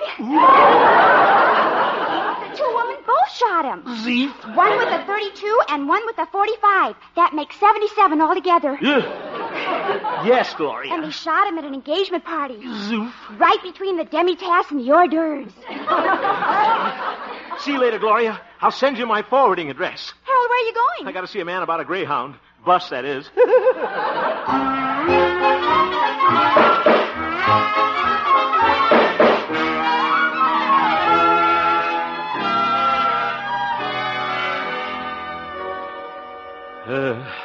Wonder what time the next bus leaves. I wonder where I should go. I could go to Washington, D.C. and be a music critic. No, it's safer here. I ought to be ashamed of myself, sneaking out of town like this. What would Grandfather Clemtrap say? He'd have gone to the engagement party and faced them both. By George, that's what I'm going to do. They can't scare me. I'm not afraid. I'm not Harold, there you are. Ooh, Florabelle. I've been looking all over for you. Florabelle, please don't shoot. I'll put your name in the cake. Harold, what are you talking about? I'm not going to shoot you. You're not? But I am going to break your little old heart. What? I'm sorry, but I can't be engaged to you. Huh? I've been keeping something from you. You see, I'm practically engaged to a man in Charleville, a big grain merchant. Grain merchant? Yes. The poor man called me today and said if I didn't come back, he'd just go to seed.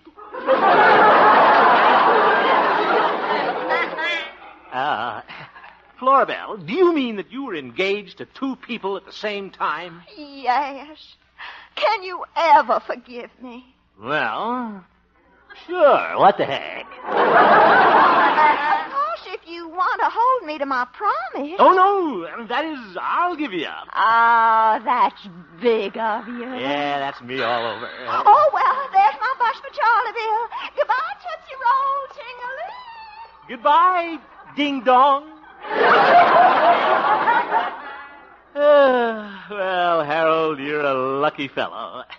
You certainly get out of things. Yeah. Guess I'll go to my little old engagement party now. I will gather stars out of the blue for you. Harold. Theodora. Harold, what's this I hear about your being engaged to another woman? Oh, that. Well, that was nothing. She's gone and our engagement is off. Well, I think we'd better call ours off, too. What? But Theodora. I don't think my gay little bachelor is quite ready to settle down yet. Well, maybe you're right. And maybe we shouldn't see each other for a while. Ooh?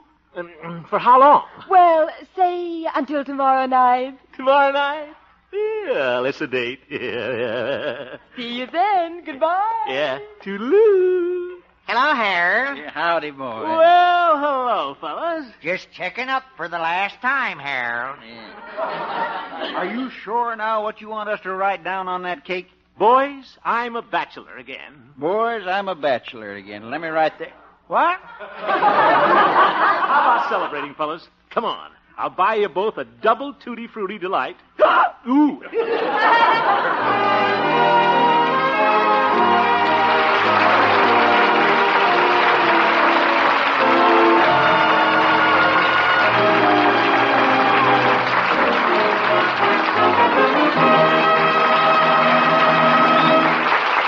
You have just heard the Harold Perry Show, Honest Harold. The supporting players tonight included Jane Morgan, Parley Bayer, Maury Alden, Shirley Mitchell, and Dick Crenna, and featured Gloria Holliday as Gloria and Joseph Kearns as Old Doc Yak Yak.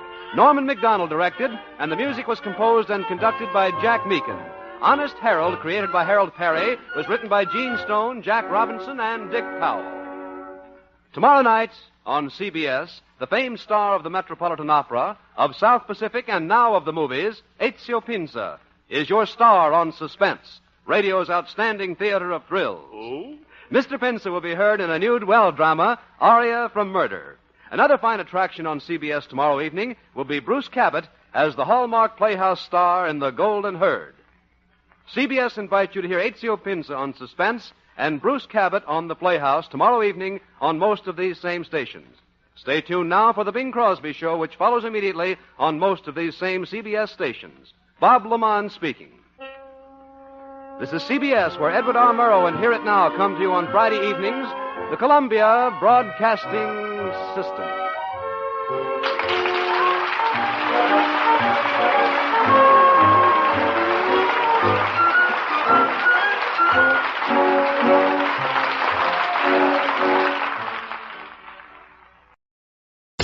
The next hour is brought to you by John Paul Mitchell Systems, the world's leader in hair care products and styling tools. Visit www.paulmitchell.com today.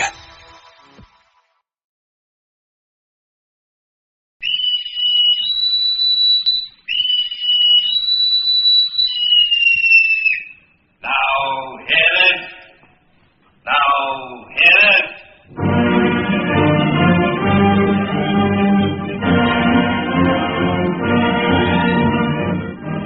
The National Broadcasting Company, in cooperation with the United States Navy Recruiting Service, presents Now Hear This, dramatic stories based on the personal experiences of those gallant men and women who embody the great traditions of a great service, the United States Navy.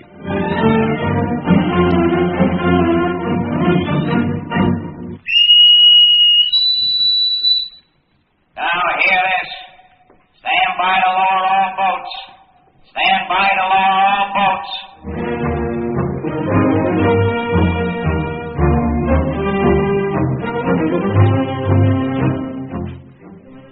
You ever walk down the street and overhear snatches of conversation?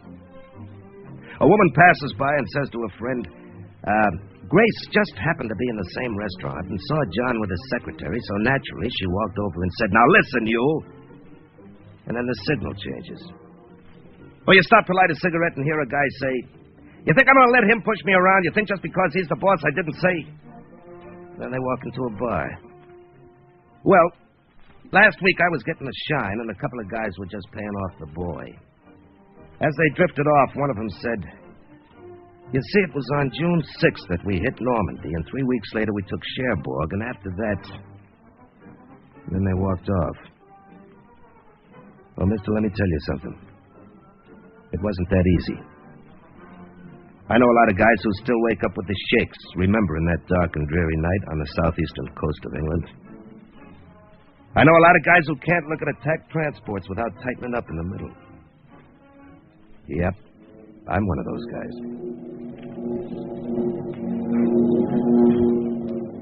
Ah, come on, Sid. Take a guess. What's the sense? You afraid to take a guess or something? All right, if it'll shut you up. I guess 1,000. Hey, Boats. You hear what he said? 1,000. Yeah, I heard him. Bet there's 100,000. And they're still coming.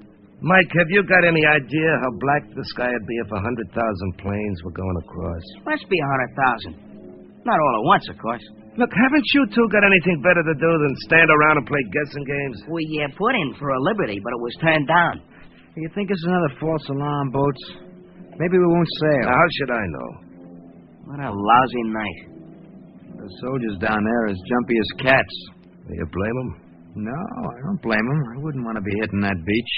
We got halfway across the channel last night and then get called back. Somebody snafu'd something but good. We're locked up now. This time it's for all the chips. Well, not quite. Here comes Joe up the ladder. He's carrying a lunchbox. Looks like a big lunch. He must be a VIP. No VIP would be nuts enough to ride this bucket. We're going too close. You can say that again. I'd rather not.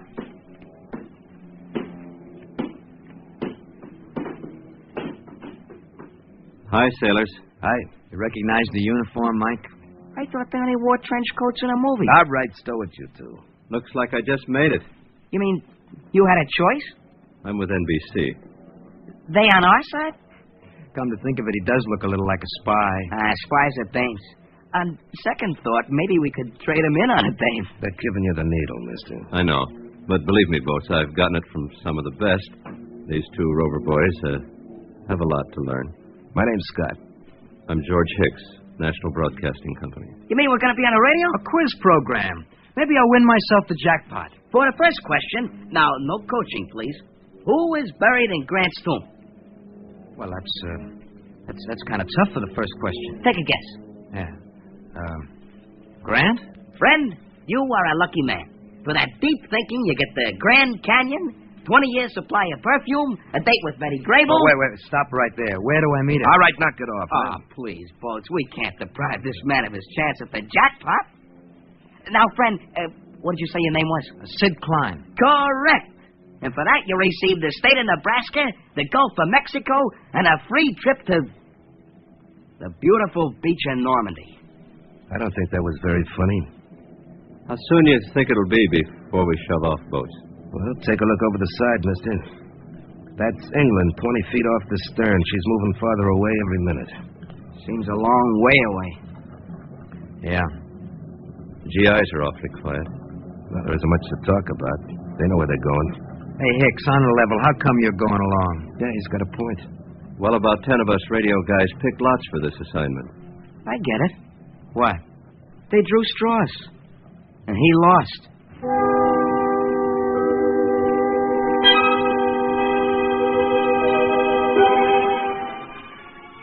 It was a dark night.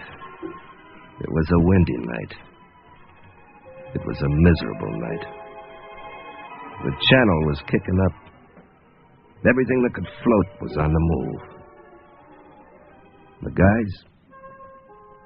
Well, we had a bunch of green kids and as many battle-scarred vets. We all looked back at England. And then across that stretch of water. Mac, believe me, that little stretch of water is something to remember. This is George Hicks of the National Broadcasting Company, bringing you a tape recording of D-Day. I am on an attack transport loaded to the gunnels with GIs. Overhead, the planes of the Allied forces are screaming across the channel. All around, the ships are gathering. In a few moments, I'm going to talk to a few of the GIs who are going in with the first wave. But right now, I'd like to tell you a little about the scene. The sea and sky are black, not only in color, but also in... Maybe they'll take us back again, huh, Tony? This time we're going all the way. You don't have to sound so cheerful about it. If I sounded cheerful, I'm lying. But it's going to be tough. That's right. I'm sweating. It's too cold to sweat. I'm sweating anyway. You're scared. Yeah, that's right. I'm scared. You scared? Nope. Why not? Because I'm just not. Give us a light, will you? I thought the smoking lamp was out. Look, Porky, planes, ships, thousands of them. You think the Nazis are going to wake up just because I light one stinking cigarette? I guess not. But I've smoked 2 packs. That's because you're scared. It's because I like cigarettes. Got a light, soldier? Give him a light, Porky. Do you have to call me that? Shut up. My name's Hicks. I'm with NBC. So? He's jumpy because he's scared. You say that once more and I'm going to kick your teeth out. He thinks a guy is yellow because he says he's scared. Even at Anzio, I couldn't make him say he was scared. What's your name, soldier? Porky. I mean Jerry Beckett. You said Porky. My name's Hicks. You said that. You must be scared, too. That's right. I was talking to a couple of sailors. They said we're heading for Normandy, a couple of beaches. We put American names on them. What are they called? You're talking too fast. How can a guy understand you? Omaha and Utah. Well, how come they didn't name them after real beaches? Like Coney and Miami. That all right? How come, mister? I don't know. I would have. Give us a light, Porky. I'm not even smoking. I gotta carry his matches. Where are you from, Tony? New York. I'm from New York, too. Only I didn't know Tony in New York. We met at Fort Dix. That was a long time ago. Yeah. You know many of the men you're going in with? Look, why don't you find somebody else to pester? Oh, we know them all. You ever been to Normandy, mister? I mean, before the war? This is my first trip to Europe. Hey, stick with us, Mac. We're regular world travelers. Yeah, we've already seen Africa and Italy. How different can France be?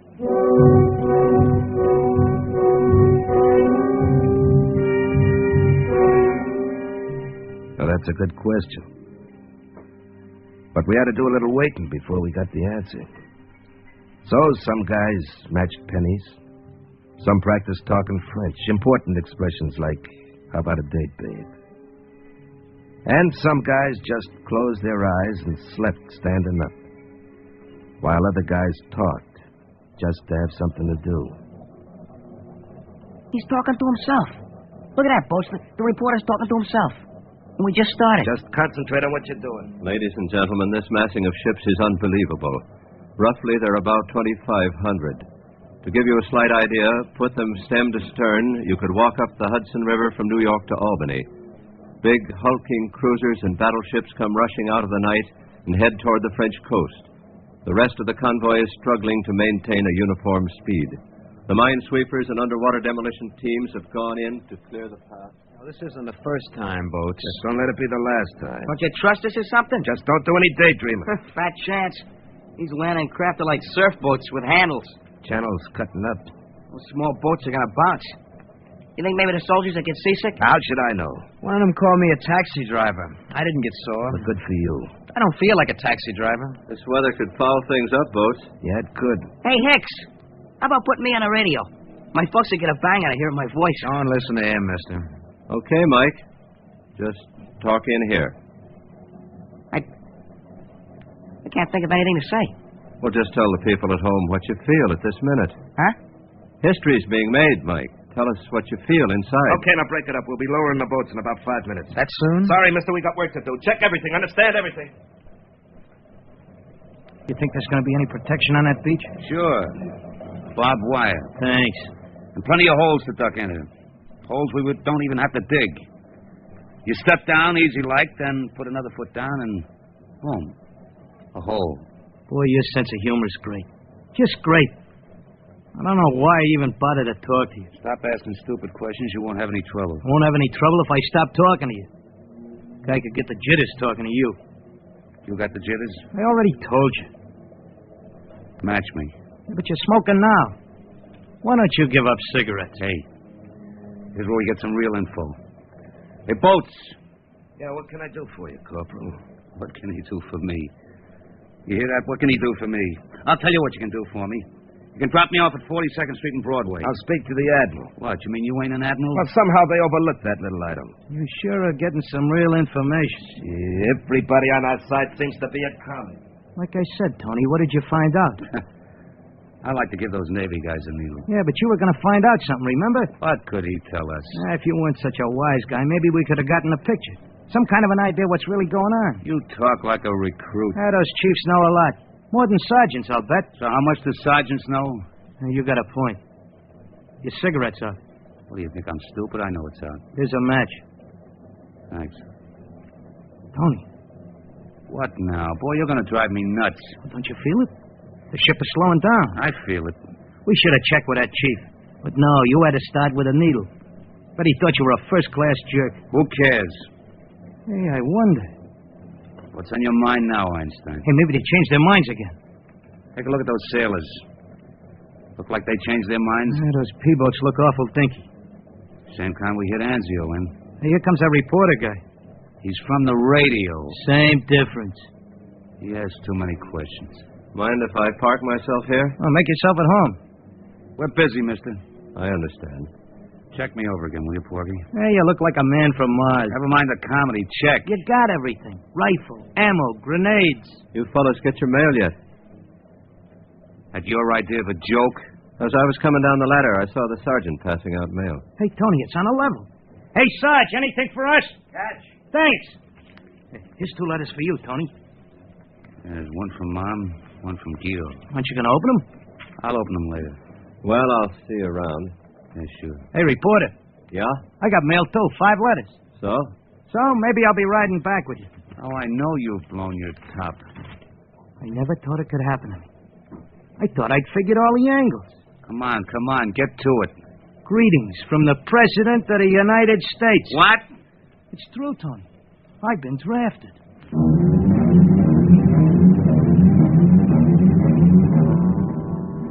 We were a few miles off the French coast when it got quiet. Even the channel seemed to be waiting for something. Guys turned around and looked at each other. You wanted to ask a question, but you didn't know what to ask. And then it started. And then you knew what you'd been waiting for.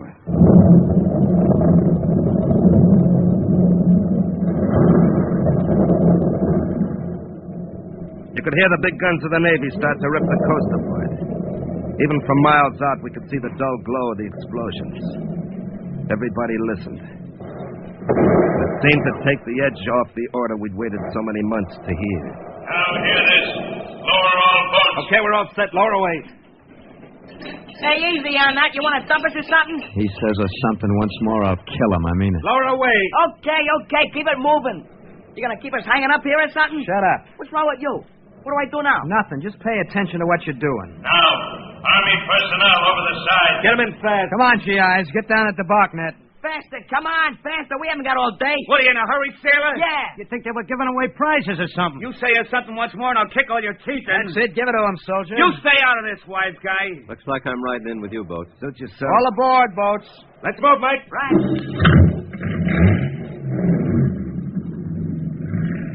Hey, Tony, they made a mistake. A big mistake. What, are you gassing about that draft notice again? Because if you are... No kidding. There's just no sense in my going along. It's a little late, soldier. I still think somebody made a mistake. Okay, let's have it. They're sending me to France.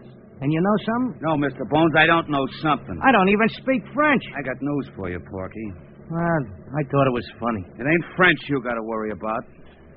It's German.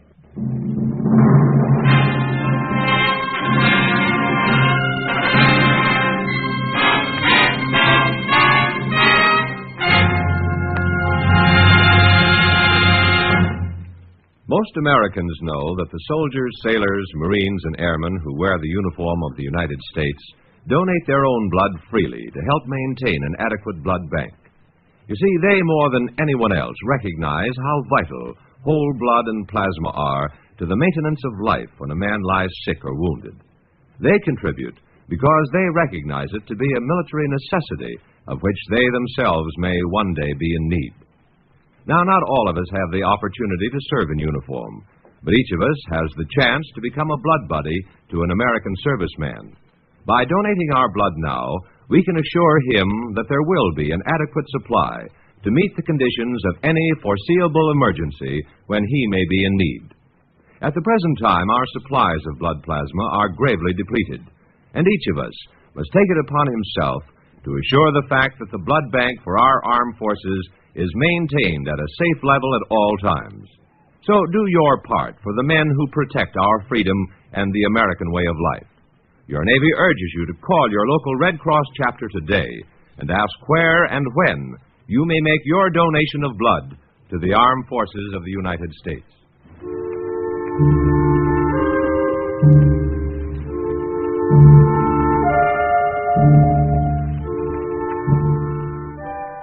It's all marked down in neat little books on clean white paper. A few little black letters. D-Day was June 6th. H-hour was 0600. Well, brother, it wasn't that easy, not by a long shot. We lowered those P-boats and started to ride in small circles. We rode round and round, listening to our own heartbeats outpound the big guns of the Navy. This was Normandy. This was the German-held coast we were going into. We rode around and around in small circles, waiting for the signal to move into the beach. It was like a merry-go-round. Only these pink horses were going to shoot off for a beach that was loaded for bear. Why don't they do something? Why don't we make a move? It's like waiting for the electric chair. That's a pretty picture. Well, it is. You know what I heard? You want to know? No. I heard that we were expendable. That the first wave was expendable. Boats, men, everything. Is that right, Mr. Hicks? No. That's what I heard. You believe everything you hear? You wait and see. I can hardly wait. Didn't say it was going to be easy, just big. You can knock these small boats over with a spitball. We're going to run right up to the beach. Wonder who thought up that beautiful piece of strategy. Right up to the beach. That's right. No matter what they throw at us, we're going to deliver these guys right to the beach. Understand that? Yes, sir. And don't call me sir. Hey, sailor, how long are we going to ride around the circle? Till we get the signal to move in. 3 guys are seasick. I don't feel so good myself. H-hour isn't until 0600. Plenty of time. I wouldn't care if they call it off. We still got a long ride, huh? How far, Chief? Oh, 8.5, 9 miles. We'll get there. Hey, mister, you going to carry that tape recorder right onto the beach? No, I'm supposed to return with the boat. You're going to miss all the fun. Why don't you come along? Me and Tony will take care of you. You're talking fast again. Sorry. Let's go back with the guys. But it's packed in like sardines. Just like sardines. They got a lot of guts, those guys. You gotta give those Army Joes a lot of credit. Boats. Lefty is starting toward the beach. Yeah, so I see. Follow him. Okay. Steady up on the control vessel. Okay. How's this heading? Little to the right. The small boats are starting to make their move. Like a million worker ants, they begin to plod forward. Soldiers stand shoulder to shoulder, getting courage from their brothers in arms. These small boats, even LCTs look immense next to them. LCVPs, LCIs, all of them crawling forward to a destiny. Listen, you can hear our own Navy guns batter the fortress of France. Listen close, and you can hear the answering call of the German artillery. Normandy is alive with death. Hey, Sid. You want to hear something funny? Yeah, I can use a laugh. Get this boat in line, Mike. Aye, aye. Well, what's funny? Maybe I could saw through